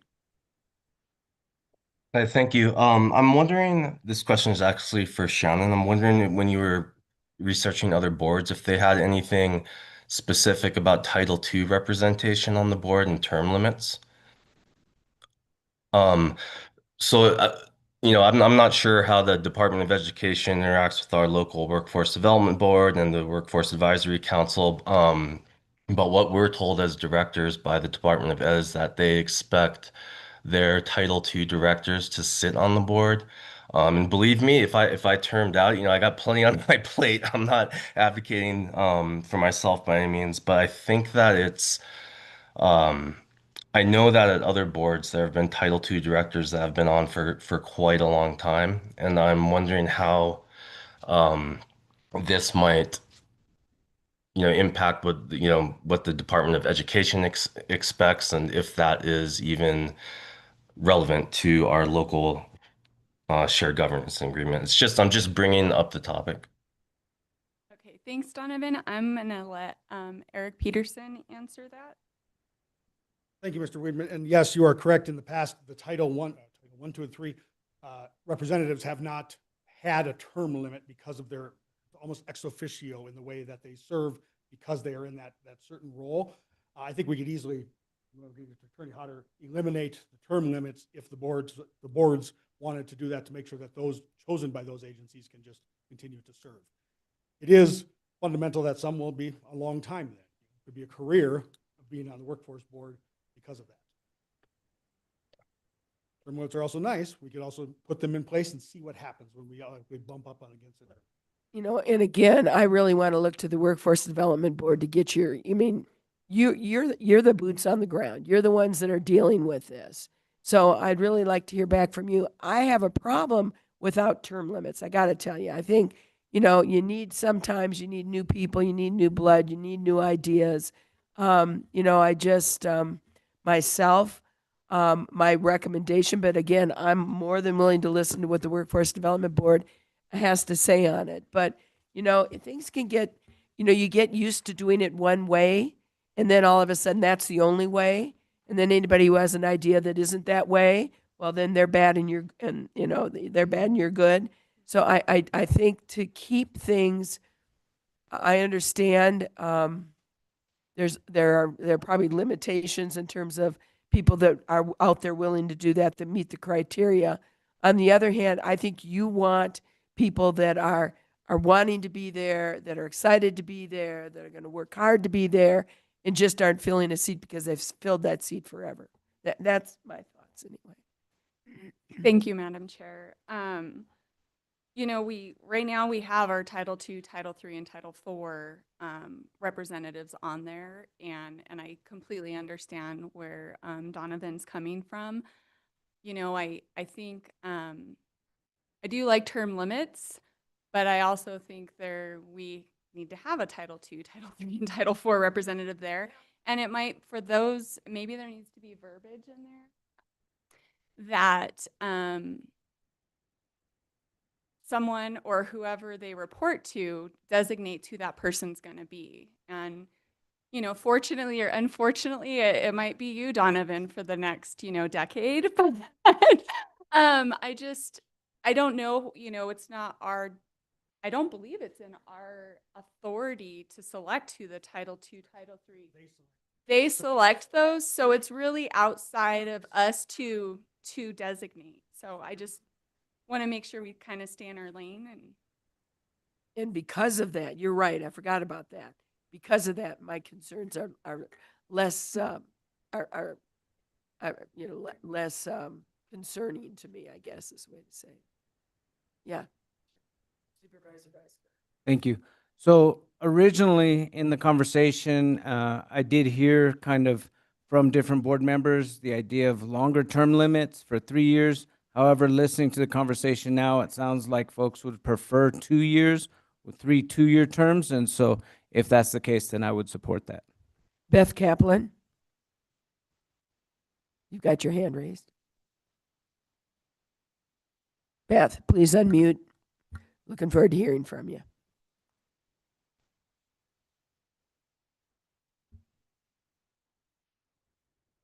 Yeah, I see that too. I'm so sorry. I was just having problems unmuting. This is Beth Kaplan. I just wanted to say, having been one of those members on the board for maybe a decade, so a very long time, I have a strong commitment for workforce, obviously, but I also have seen how the dynamics change on a board, given the length of time that individuals participate. So you always do get a mix of people coming in and the enthusiasm, and then maybe losing the enthusiasm. But you also get people, and I think we've probably all been on boards where we've seen this, who have joined the board because an employer or they're part of an organization that requires that. And so I think that it's important to have people, like a mix of people, and that when we discuss this in the executive committee meeting, we talked about that 2 years, 3, and I think that seems very reasonable from what I've seen as a board member. The one thing that I think that we might want to address is the fact that occasionally we do like a retreat or something, and we might want to think about that in the future as to how we want to address that timing wise. Another issue that was brought forth in the executive meeting was the number of absences an individual can have when they are on the board, because the board does not meet that frequently. So that was a significant factor as well. But, as somebody who I think Brent and I have been on the board for probably equal length of time, I think during this transition, it's been somewhat helpful because you have that scope where you can look back and say, okay, well, this might have worked and this hasn't worked in the past or what have you. But anyway, just wanted to make those comments. Thank you. No, thank you. Appreciate your comments. Supervisor Fowler. Thank you, Madam Chair. I'm gonna leave my camera off. I think that's what's shutting my internet down, maybe the reason. So I have a question for Eric and the board. This board it doesn't include tribal lands, right? The tribes have their own workforce development. So I would like to That is correct, Supervisor Fowler. find that out. And then we have, like in Tuba City, you have the county island, so it could be businesses and individuals from there or Cameron. Is that correct? That's correct. Okay. Thank you. Thank you. So I think I've heard, I want to recap here about terms, that we are staying with 2-year terms, a 3-term limit, but we will exempt out the Title 2, 3, and 4 seats. With some burden. Dale?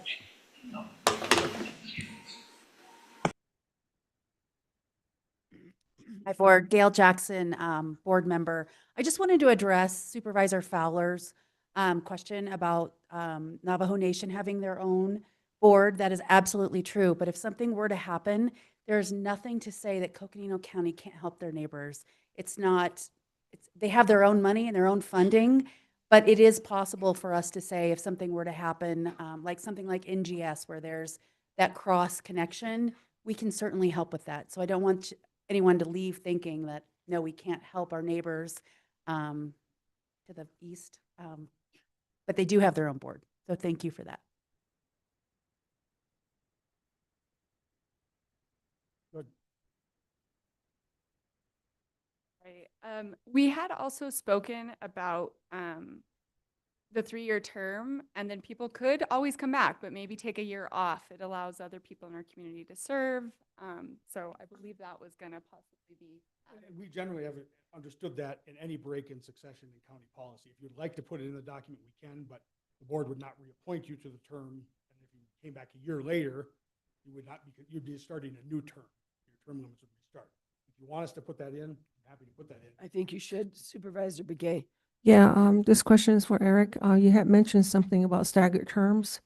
How do you wish to implement, or how were your thoughts? Now, they're from the date of appointment, so they serve out from the date you appoint them as board members.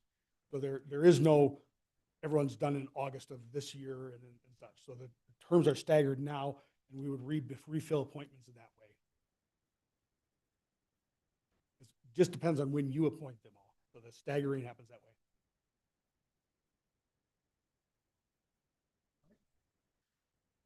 We're going to go down on page 3, nomination, appointment, and change in status of WLBD members, local workforce board members. This section is added to clarify the nomination process, the appointment process, and the change in status process. The language comes from the federal law. Plain language and statement on the federal law to make very clearly pointed out who makes the appointments and the process that we go through. The workforce board will still be called on to help solicit nominations, those people that they know in the sectors that may be helpful.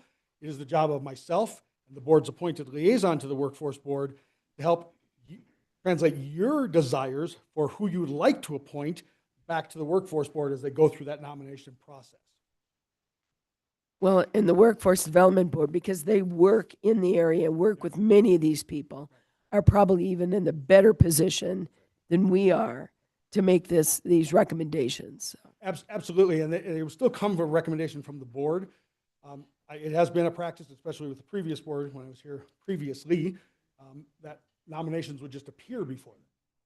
You know, there was no conversation, that sort of back and forth conversation. So we wanted to make sure just to indicate that we want you have a right as the appointing board to say, we really need to have this kind of sector maybe help, you know, in the mix. So.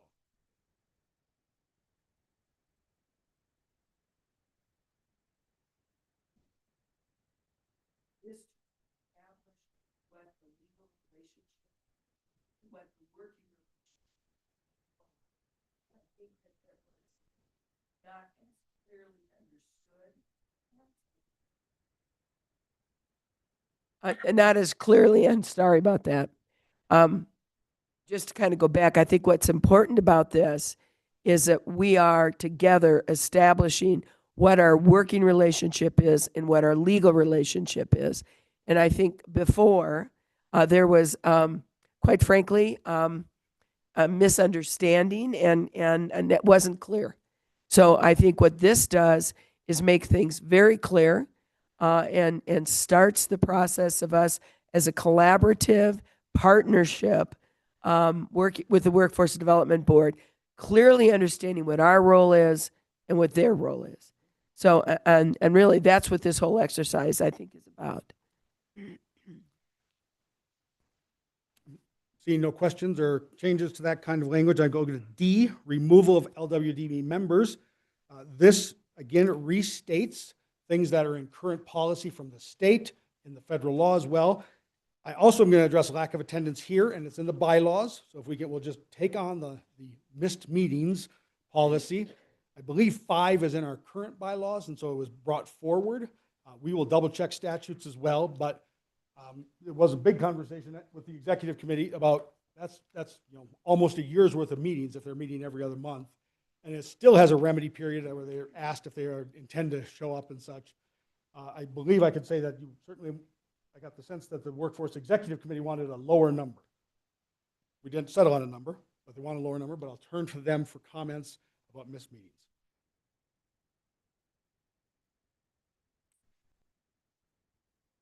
I know we've talked a little, but I don't think there's been a defined number. So as chair of our board, I would like to suggest that if we're meeting 6 times a year, and this is for our regular board meetings, not executive session, not if you're on a committee, but the regularly scheduled board meetings.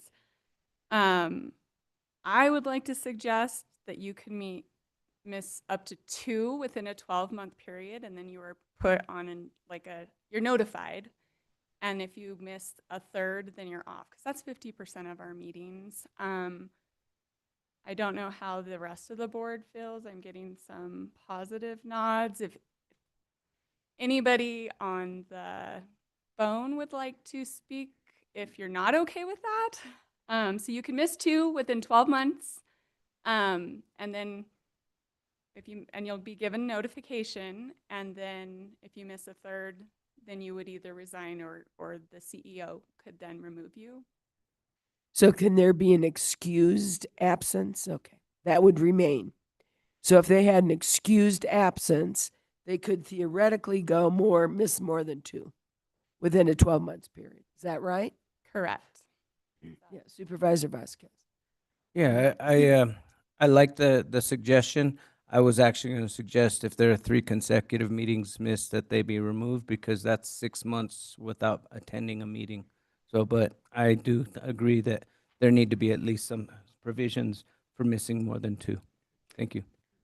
Thank you. And I don't see any hands that are raised online. But just so you know, some of our, like Mojave La Paz, there's notice required if you're going to miss. And it helps us for roll call too. And it, depending on, but you have to attend at least 2 in person, which I think is kind of neat. 3 consecutive meetings in a year term, 2 consecutive. So they kind of go into more detail. And Coconino County is a pretty big county, and I don't know that we're there to say you have to be in person or not. I think our hope is just to have engaged members attend one way or another. So you do have hybrid meetings then? Yes, we do. Good. For accessibility and yeah. Thanks. I just checked with Attorney Hodder. He read the federal statutes. There is no minimum or maximum number for this kind of a removal requirement. So it's up to you in the shared governance agreement and the board to say whatever the number is if you wish to have it. I would take the recommendation of the Workforce Development. Yeah, I concur. We can move down then, obviously. A resignation is, I will go through D just quickly again. The mandatory removal criteria. If you don't follow the violation of the conflict of interest, you fail to meet the member representation requirements. That's if you were in a business and now you don't own a business, you can't continue to stay in the business seat. Lack of attendance we talked about. And then obviously if you resign, you as the board must officially remove. A resignation letter takes an action from you as the board to remove the member from the seat. Okay? Moving down then into bylaw approval by the CEO. The bylaws, which always have to conform with this document, would originate with the Workforce Development Board under the agreement that we are proposing. That's on the A. They're responsible for drafting and amending the bylaws. And you go over to page 5, the amendment and adoption. It requires a 2 weeks notice, all the members in writing, and that the board must approve it. And it's an affirmative vote by the Workforce Board, brings those items to you, the CEO. Intent there is, again, to make sure that the whole board has acted on a recommendation to you as a board to make a final action on. Seeing no hands, we're good. Page 6, we'll go. There are no changes on page 6. Page 7, in the same vein about bylaws we just discussed, you are delegating the authority to draft and bring those amendments forward to the Workforce Development Board and the shared governance agreement. And then moving into policies under responsibilities of the board, the Workforce Development Board, we are clearly stating, again, OEO guidance and our helpful self-assessment checklist that I shared with you all, that the board sets policy for workforce area in the representation with the CEO under the 20 CFR rules. This is very important, that firewall that we've talked about with you, that it is the Workforce Board's job to deal with the policies and the fund, where that funding goes, and that is their power and in their lane. Moving to page 8, there are no major changes. The same on page 9. And the same on page 10. Page 11, there are 2 additions added, I believe, that come from the OEO self-assessment checklist that were identified by the state as we went through recertification that we needed to add. Items 5 and 6, the representations of the secondary and post-secondary education programs, and then also strategies for using technology to maximize accessibility for local youth workforce. So that's on page 11. I don't believe, since the state has said we need to identify them, that's a correction to the original draft, and so we have no comments from the board, I don't think, for any of that. Page 12, that you have the one-stop centers in the local area, according to WIO section W188, is added on number 16 on page 12. So again, OEO checklist adding into the shared governance agreement. Probably the one portion of the shared governance agreement we all have spent a little time in recently, but the authority on staff begins on G on the bottom of page 12.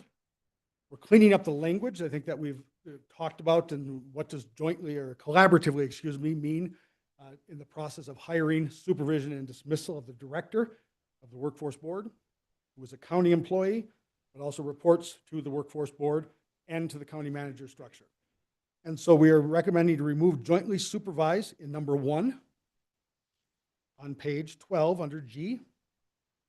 But if you go over to page 13 and number 7, we have added more specific provisions about that process of hiring, evaluation, and supervision, and also potentially dismissal of the director to that part of the shared governance agreement.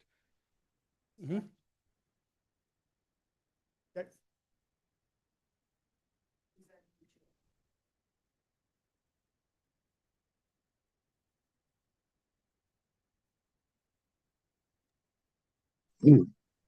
Hi, sir. Thank you. I just, you hadn't gotten to this point yet, but I just wanted to raise my hand for when you did get to this point. I just had one recommendation for the SGA under, it looks like you guys amended it to section 5, relationship between Coconino County Board of Supervisors, SCEO, and the local workforce development board. And my suggestion comes out of wanting to, the main thing is make sure there's some clear conflict resolution steps, as well as clear governance authority. I did send a document of proposed red line language to James, but essentially what that would outline, so it's bring attention to the structural gap that I wanted to highlight, not about the roles, but about what happens if these roles ever come into conflict. So right now, the SGA does a good job of describing shared and joint responsibilities, but does not define a decision, rule, or escalation path for when the local workforce development board and the county disagrees on something that crosses strategy and administration. So under WIOA Section 107, the local workforce development board is legally responsible for strategic direction, policy, leadership, which we talked about a little bit just now, and then programmatic oversight of the workforce system. So the county appropriately is responsible for the fiscal, legal, and administrative compliance. The SGA reflects both, but it doesn't yet operationalize how those authorities interact when there's tension. And so it's not about like taking away authority from anyone. It's about making the shared governance model safe, predictable, and functional when there is a disagreement. And I did outline some of that language, but my request is simply that we not rely on intent or goodwill alone, but that we finish the governance framework by making this decision, by making this explicit in the SGA. And if you'd like, I can go over some of that redlining language that I recommended. I think, Jay, just real quickly, that's on section 5, and we want to finish the hiring, supervision, and dismissal, Madam Chair, and then we will get to that. I've asked James Orlowski to go print that, provide it for the boards here in the room as well, and we can get it. Yeah, let's finish what we're on. Okay. Thank you. We'll get to that. Yeah. Jay, thank you, and we will get to that. Let's go ahead and finish what we're on, and then we can go the other. Appreciate it. Thank you. So I want to go to page 13 and item 7. And you'll see that we have kept the language about a collaborative effort. The hiring, supervision, and dismissal shall be a collaborative effort of the local workforce development board and the CEO. That the local workforce development board hires the executive director, but the CEO must consent. I'll be very clear. Often you don't get involved in hiring. If you look at the beginning of this shared governance agreement, one of the whereases on the resolution is you delegate your authorities to the county manager, as you do for almost every other item. So the county manager is your designated agent in that regard. And that B, the local workforce development board and the CEO must jointly review the executive director annually for performance. You can have a conversation with the board here about, is that the whole board? Executive committee? I think I read the shared governance agreement, what we're saying here, that the board would figure out who it wants to sit in evaluation, whether it's its whole self, assigned to the executive committee, or create a special committee for review. But certainly we would apply the county review process we do annually and then bring that forward with the workforce development board under B. And C, that you, Supervisor Vasquez. Yes, thank you. So you're saying that from here moving forward, because this did not happen previously, that the CEO of the workforce board would have their annual review done by the executive or by the board, the WIOA board, and then brought to us and presented to us as the board of supervisors? Am I understanding that right? Presented through the delegation through the county manager's office, as with other annual performance reviews, which has not been done. So the staff would be in our normal county process, but we'd have evaluators from the board, whether it be the whole board, portion of the board as they may. Great, thank you. Item C is about dismissal. That you, the CEO, through your delegation I just explained to the county manager, dismisses the executive director, but must meet and confer with the local workforce development board before doing so. Back to the collaborative effort and really the precedent that was just set in our last recent. So we've expanded upon one sentence to give us some better understanding of how we will go through the process of the employee of the executive. And again, I'd like to hear from the Workforce Development Board about, I'm sure there's been some discussion about this. This obviously was a big item that happened.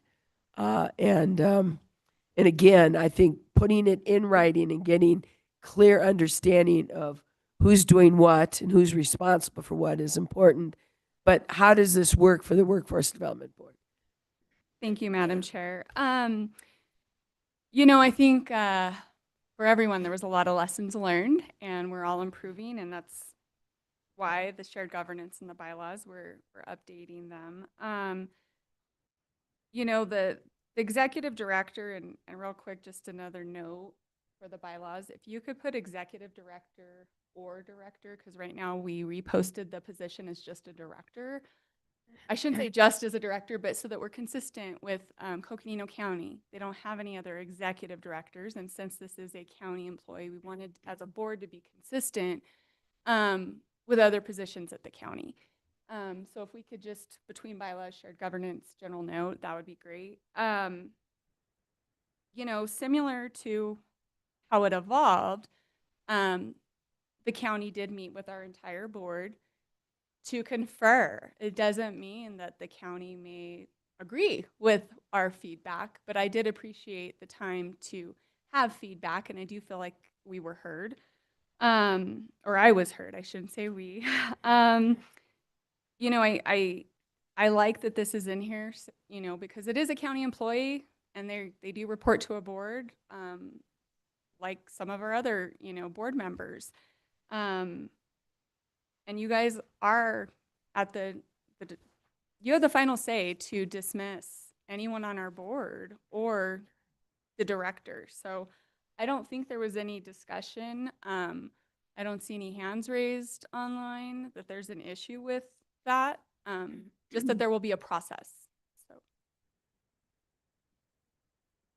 And by the way, it's not something this board is going to utilize willy-nilly. In other words, it's only used when there is a problem or a violation of policy or county policies. Yeah. Yes, Supervisor Vasquez. And the actions that just were taken were because some of these points were not clearly defined or written down. Yeah. And so we are going through this process so we can ensure that these kind of things don't happen again. And we stay in our lane, you stay in your lane, and we do things right collaboratively. Thank you. Now, section 5, beginning on page 13, going through to page 15, is the relationship between the Board of Supervisors as the CEO and the Local Workforce Development Board. We have, Mr. Jones had talked about conflict resolution hierarchy, I think is the term that was used. He had prepared a draft that is being distributed to the board to add now. I don't have a recommendation either way. I think there was one thing I noted, but as you want to walk through it, you'd have to ask Mr. Jones his intent fully. I think you've heard from him. That's Jay. That was online, but this would be the section where it would be. Okay, I don't understand what this is, so I think we need some clarification.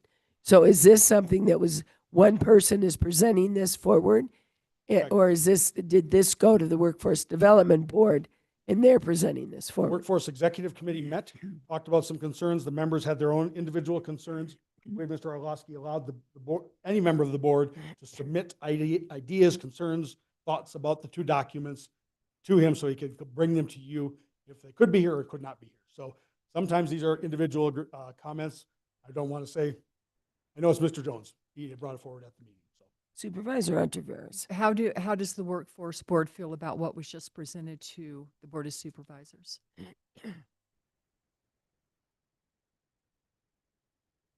I'm okay with the language as I've seen it, and I know that Jay spoke with another member, and I believe they support this language as well. Gail, did you want to speak to that?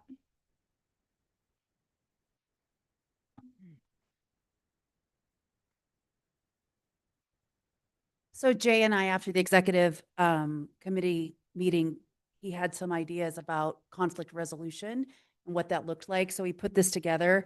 I've been swamped this week. I don't know that the entire board has seen this document. And so I don't know how we get this to the members that are online right now, but I do think it's pretty important that they see that. So, yeah, sorry, that's happening right now. You know, I'm just going to say this, and I think we need to look at this. This is just, you don't hand something to us for something like this and say, what do you think? I want to hear what the Workforce Development Board, after they've looked at it, really thinks about this. The other thing is this. We're trying to define what the roles and responsibilities are between the two boards. I think we're doing a pretty good job of defining that. Sometimes a conflict occurs because somebody thinks they have different roles and responsibilities. And that's not what this should be about. we're trying to do it so that everybody knows what those roles and responsibilities are. Having said that, we certainly, and I'm sure the Workforce Development Board does not want to have a conflict between the two boards. So the two boards, we are not mediating to change what the various responsibilities are or the various roles. We would be mediating and hopeful of understanding what those roles and responsibilities are and coming to an understanding so that there's no disagreement moving forward. But to me, when we define what the roles and responsibilities are between the two boards, that should reduce conflict and hopefully open up collaboration and communication. And I also think we should probably meet at least once a year, maybe more.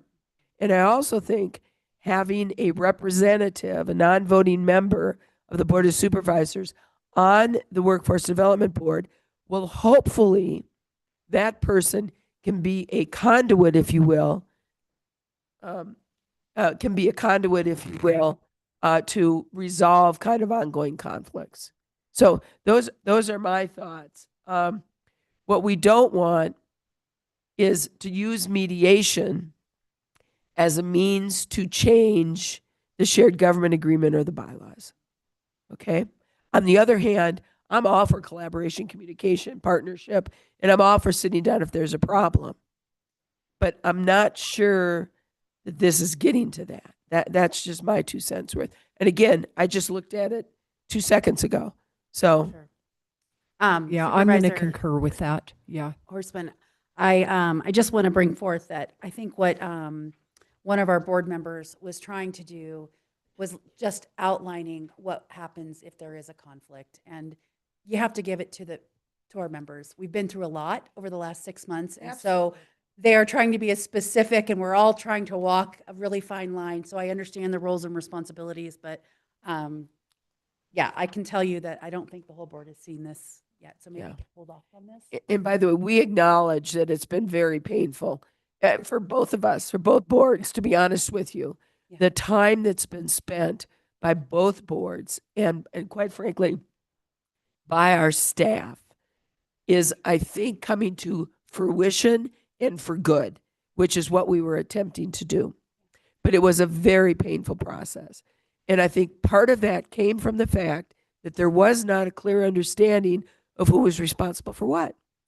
I agree.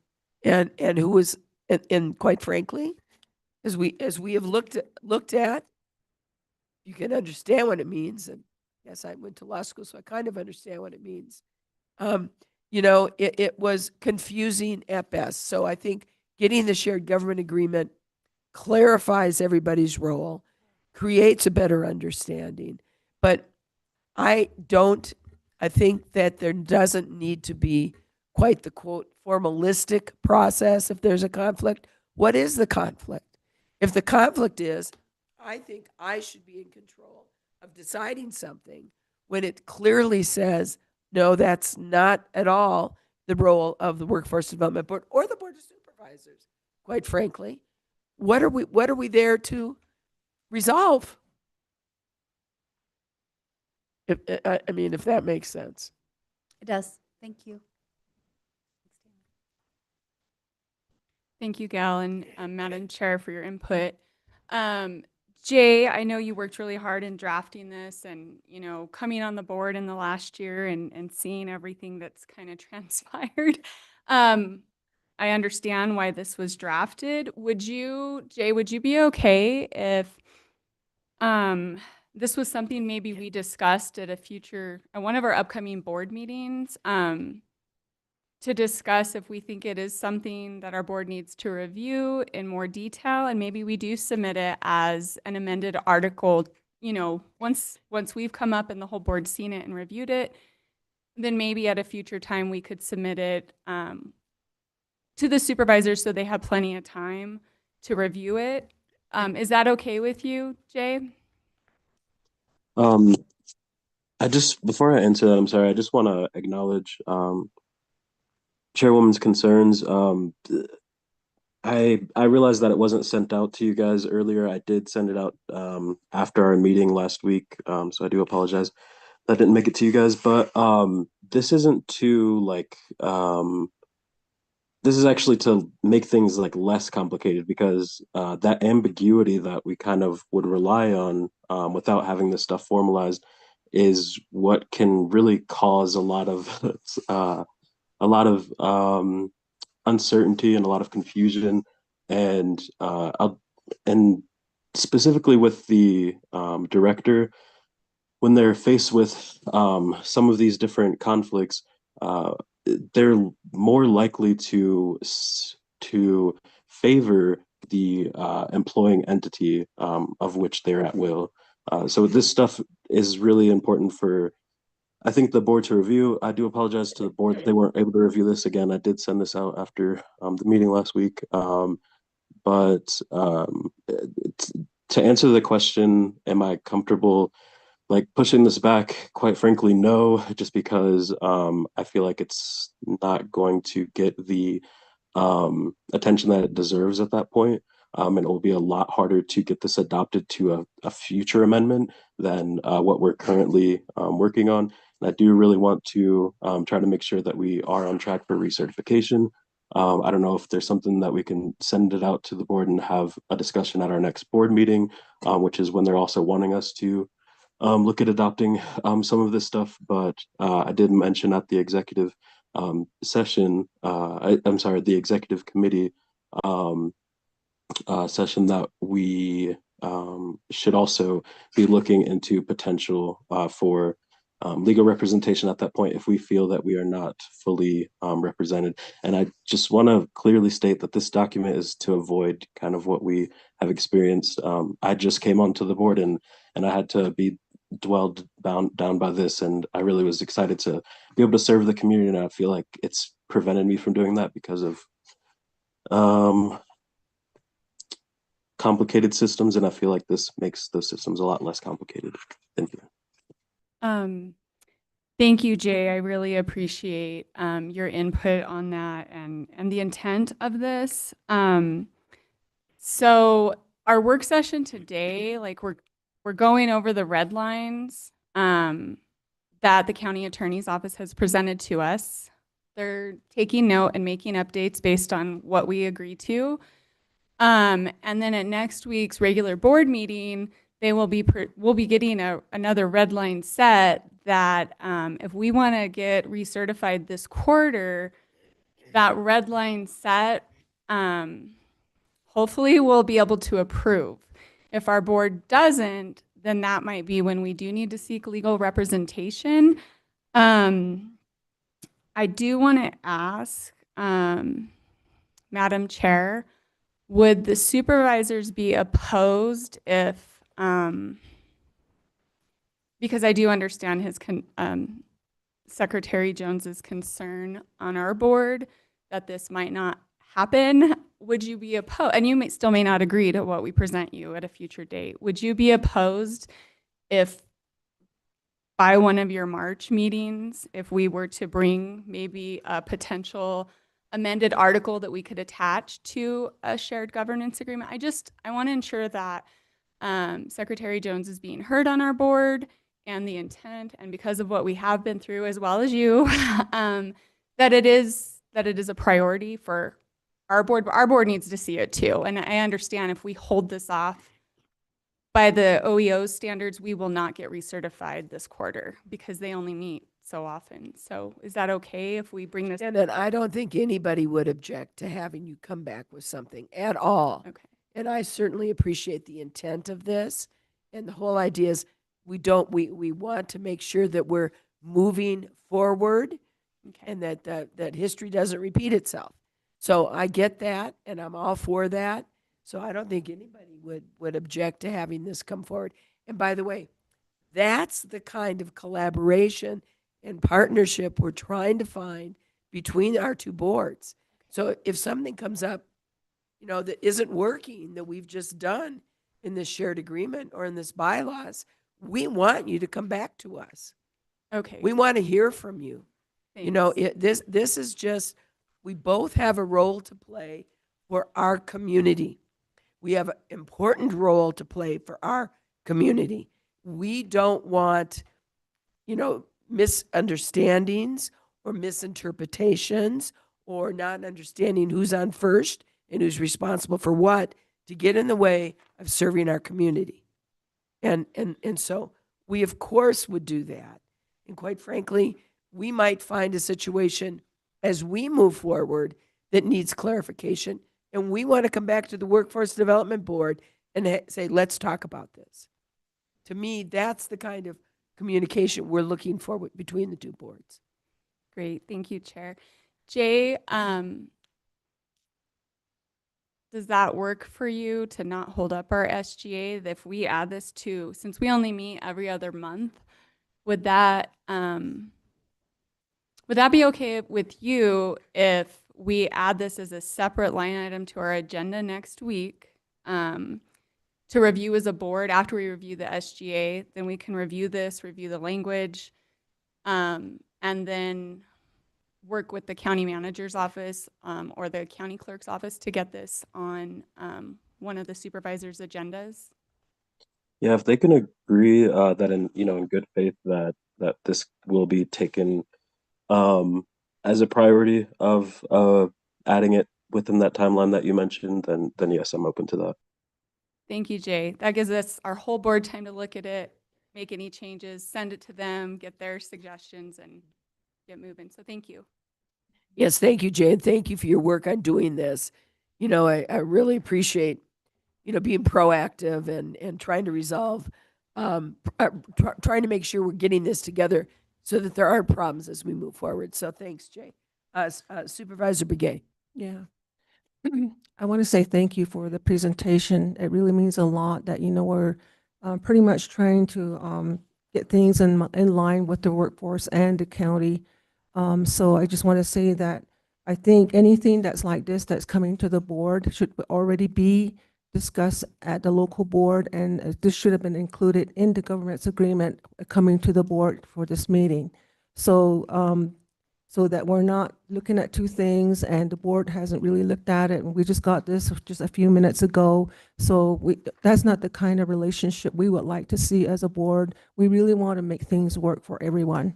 How does it work? We want to involve everybody. We want to hear your voices, so that we can consider, we can always give you feedback. And so that's one of the things that I thought about. And then also, I think with Andy, I think we need to have somebody sign on the committee on this in our listing. Maybe that would help too, when we're doing our committee assignments. I think that would be great too. So anyway, I just want to say there's got to be a process, to bring with the board, and then also all the way up to the Board of Supervisors as final authority. So I just want to say thank you so much for all your input. Probably took a lot of time, effort, and a lot of pros and cons. There's a lot of discussions that were done, but we had to listen to one another and, make things right the way, it's like a marriage. You talk things out, and if you don't like it, you tell your spouse you don't like this and you want it this way, and somewhere along you're going to have a mutual decision. And so anyway, but if you don't, then you know where that leads to. So I'm just kidding. But anyway, so I just want to say thank you so much to everyone that has been on the board and bringing this information to us. And I thank you so much. Meeting adjourned. Well, Thank you. Madam Chair and Supervisors, I think if we have seemed to have arrived on a pathway, that takes the shared governance to its last article, which is conflict of interest prohibited, and then the standard terms and conditions. Through page 20, there are no other major changes to the language in context or content. So the shared governance agreement then is closed for the purposes of the work session, and we'll go on to the bylaws. I'll do the same thing with the by page number. And there are some concerns that came up, so executive committee members, please bring these up. First of all, I think, and this is a valid one, when we look at the name, we have called this the Coconino Workforce Development Board, and in some documents, the Local Workforce Development Board. So right away on the bylaws, page 1, it's CDWB or CWDB, and in other places it's LWDB. The executive committee asked, can we just standardize that, pick one of those acronyms and apply it across both documents? I don't think Attorney Hodder will have any problem with that. I would, its official name is the Coconino Workforce Development Board, so I think CWDB is the more official name, and if everyone's agreeable with that. Okay. Moving on then, the establishment, on section 2, on page 1 of the bylaws, we very clearly lay out that the board is established under the federal law, which was not in the current bylaws. Going on to page 2, there are no major content changes, as with page 3 and page 4. Page 5, letter O, carries forward similar plain language about the hiring, the supervision, and the dismissal of the director of the workforce board. Page 5, letter O. That's it. We just talked about the shared governance agreement, making sure everyone's good on it. Okay. Liability and conflict of interest has some major changes added in throughout in accordance with the OEO's self-assessment checklist. That the origin of this language comes from the state's review of the governing document. So we encourage you to leave this. It represents what the state is saying we should have had in the bylaws for the conflict of interest. Any changes? Let me pop up the book. Moving then into organization, Article 2 on page 7. We're taking out, if you notice, for the newly created, that was when the time when we implemented WIOA, some time ago when these bylaws were first written. That's past us in history, so we're cleaning up language, meeting the moment. And then down into the local board membership, we do make the clarification about the staggering of terms from the date of the appointment by you, the chief elected official. Here we would take the terms, they are in here for 2-year terms, up to 3 terms up to 6 years. So this section, section 2, local board membership, really goes through all the way through removal and brings that language from the shared governance agreement, same concepts, into the bylaws. Belt and suspenders approach to both policy documents. We will have to make the change that we talked about for the 17 to 19, and the designated seats will be on page 9 in sections 1, 2, and then there'll be a section 3 for the balance of what we call the balance of the board. Election of officers remains the same. We did, for the chair, cleaned up the language there that they must be a business representative and preside at the board meetings. The business representative piece is required under the law. If you'd like us to make that clear in this document, we can. We have that statutory site on that one. Yeah, thank you. On section 3 on the bottom of page 9. There's a lot of conversation about tactical teams, which were first envisioned when we were implementing WIOA some years ago, really become committees that we've seen around the state. And so the bylaws here, as we go through this, we're taking out some of those tactical team references and really come back in with committees. So just wanted to highlight that as we go through this next couple of sections. The vice chair's role doesn't change. The secretary's role doesn't change. Madam Chair Schutz, who was the secretary, did bring up a good point that the secretary has never taken the minutes of the board. It's always been taken by staff. The bylaws say the secretary shall take the minutes. I returned to Attorney Hodder. We can easily write that out. We generally leave that rule in with the officer, but if we want to designate it to staff, we can do that. We can do that, correct? Okay. So Madam Chair, is that what you want, like? Be very clear about the right to review, right?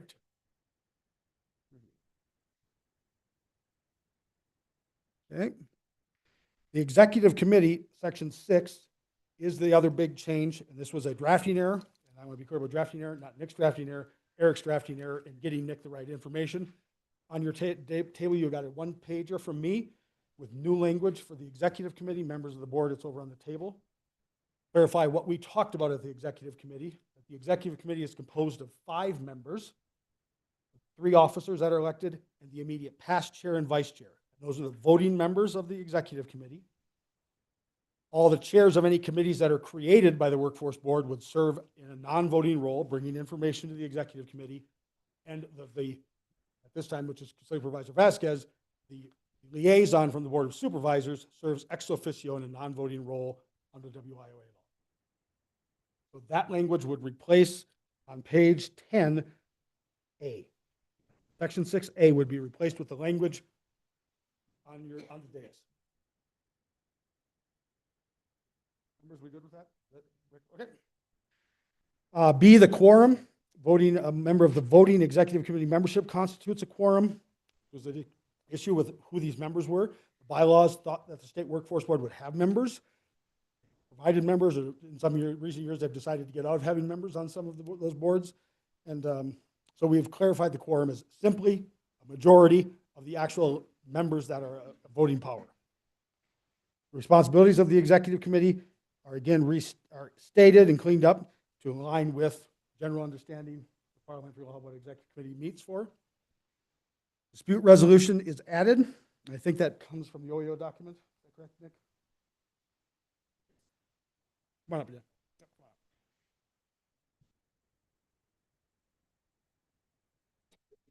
Good evening, board members. The dispute resolution provision comes from a memorandum of understanding we are actively working through that this will need to comply with between OEO, the county, and the local board.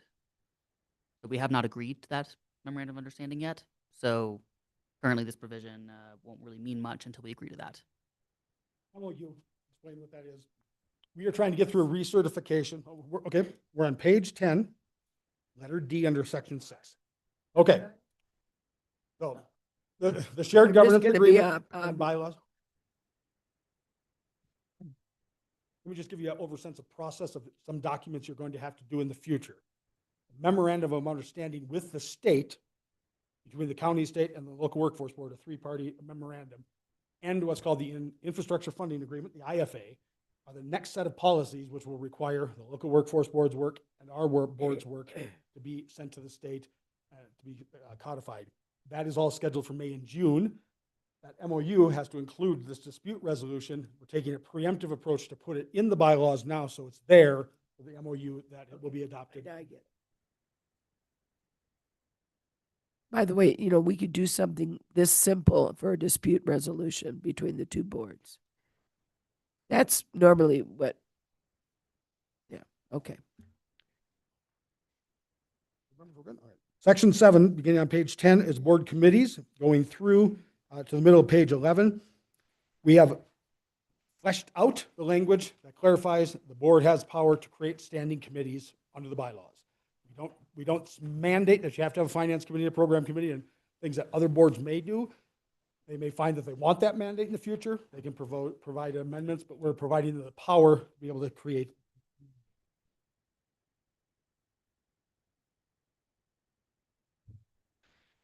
I'll continue on. If anyone pops up here, I'll stop. Operating on page 11 is no major changes. Article 3 on page 12, meetings.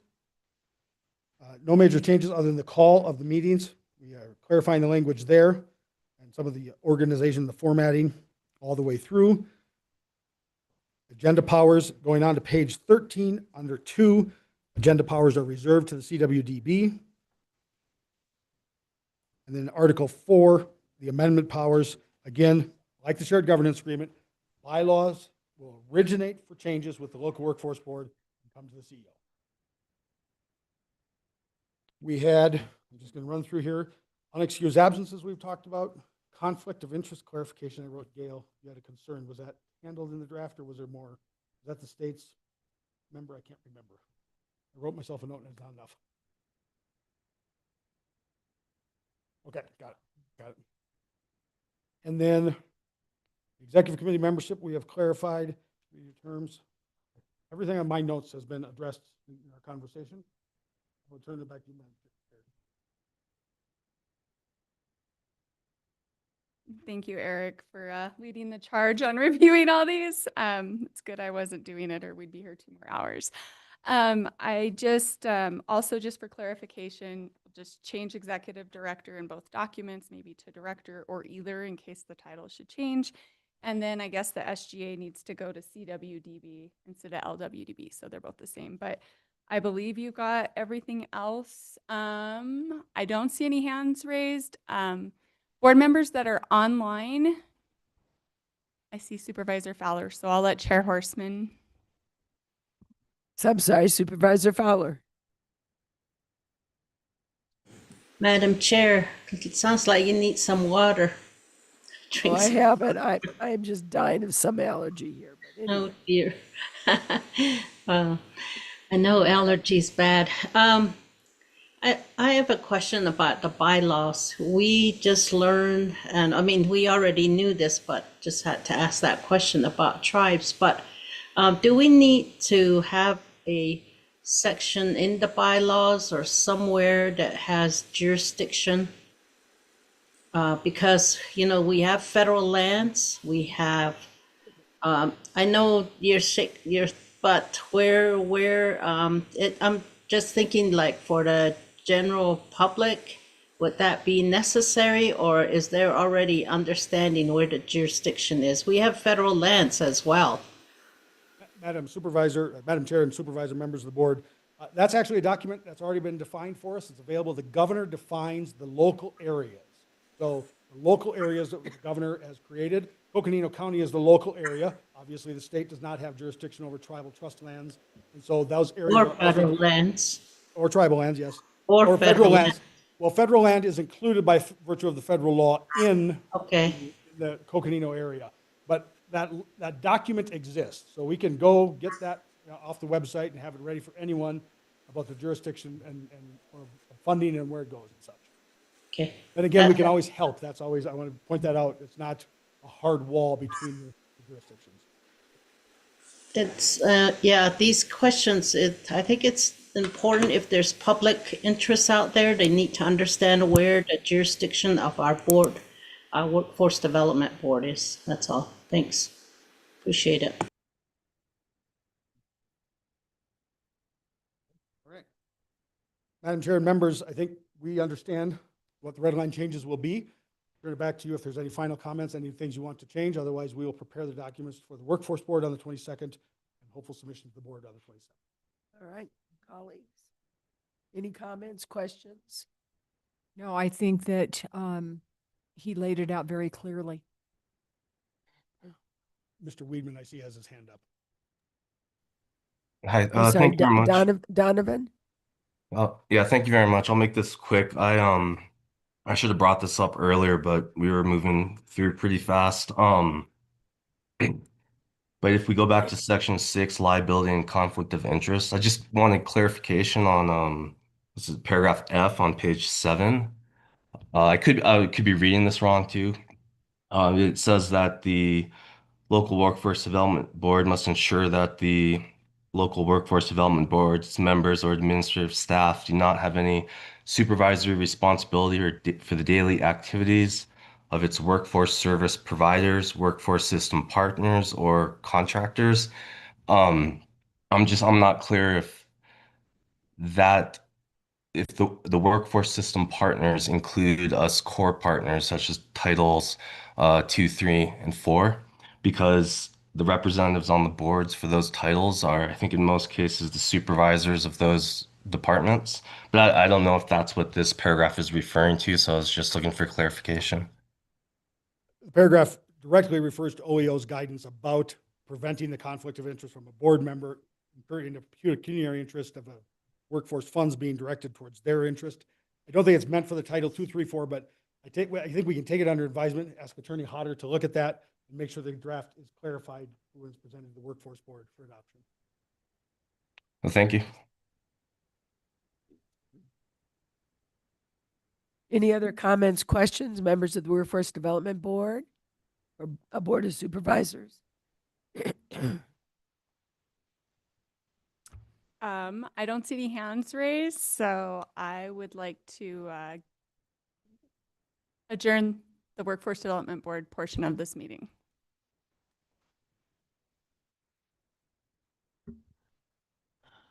But don't leave us.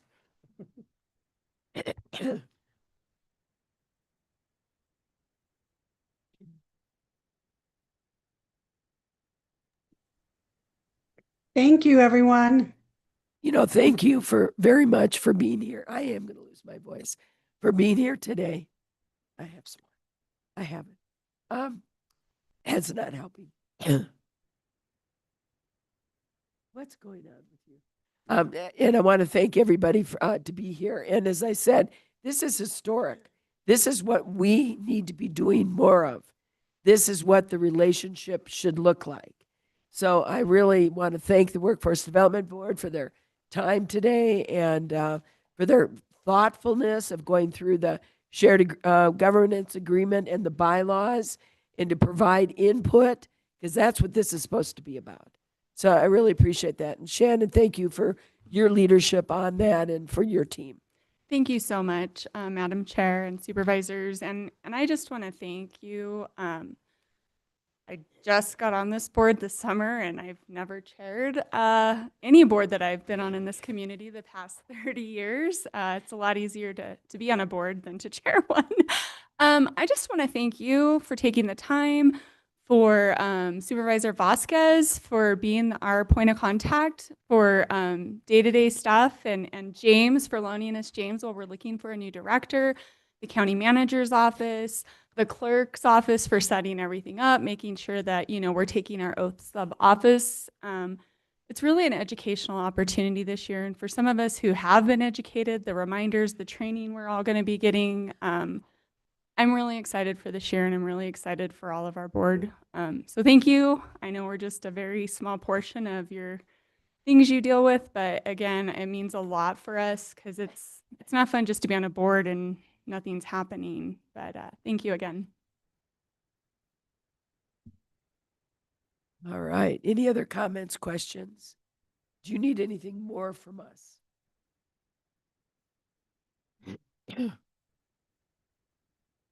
Understand your intents, and we'll be able to put that in the red lines for the workforce board meeting. All right. Anything you might have, Supervisor Vasquez? No, I just want to thank the Workforce Development Board for all their hard work, and this is a growth moving forward, and really excited seeing the progress we're making, and I think tonight was a big step towards that growth. So thank you to the board and all your hard work.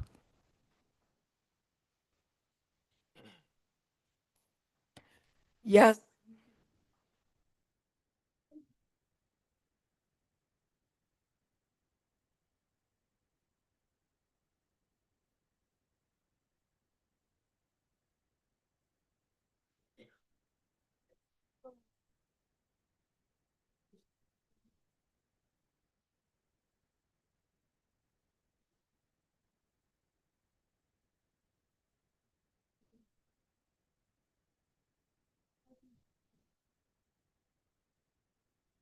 Is that?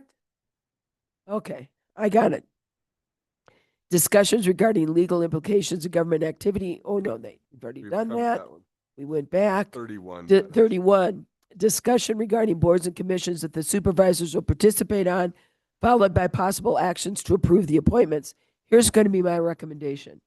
We all have had it. We've all looked at it. It's been broken down. Basically, we all have certain boards, commissions, and appointments that we already serve. I would, at this point, unless somebody wants to make a change or wants to get off a board or commission or wants to join another board or commission, I would recommend that we just approve the boards and commissions as set forth in the documents presented. Yes. Yes, thank you, Madam Chair. Just real quick, on this list given, I'm listed on Metro Plan as the current chair. I haven't been the chair of Metro Plan since last year, and so that's incorrect if that could be removed. And also on Mountain Lion, I am currently chair of Mountain Lion, but I'm looking to probably step off as chair in this month or next month at the next meeting, which I believe is coming up next week. Thank you. Quite frankly, other than it's a nice honorific and to point out that you've served leadership roles, it's really not something we need on here, to be honest with you. These are our appointments to these boards, so. Does anybody want to change the appointments? Does anybody want to go to a different board or commission? I do note that you are now on the Workforce Development Board.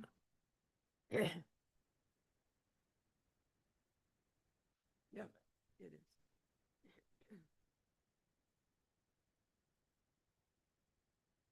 Anybody? Then I would entertain a motion. So moved. The motion has been made Second. that we continue the boards and commissions and that the supervisors will be participating on in accordance with the documents as presented. We have a motion and a second. All those in favor signify by saying aye. Aye. Aye. Supervisor Fowler? Okay, good. All right, it's unanimous. Congratulations, everyone. Let's keep doing the good work. You can see from the boards and commissions, we held a lot of leadership positions, not only in the state level, but on the national level. And I want to thank my colleagues for taking such strong leadership roles in both state and federal government. So, anything else? If not, I would recommend that we hold off on 33, 34, 35, and 36, unless somebody has a burning desire to tell us something.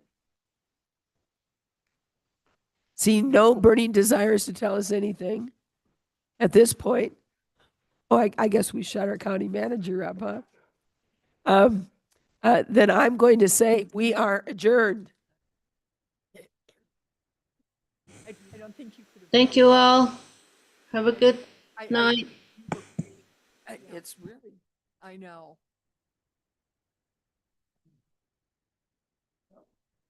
Did I?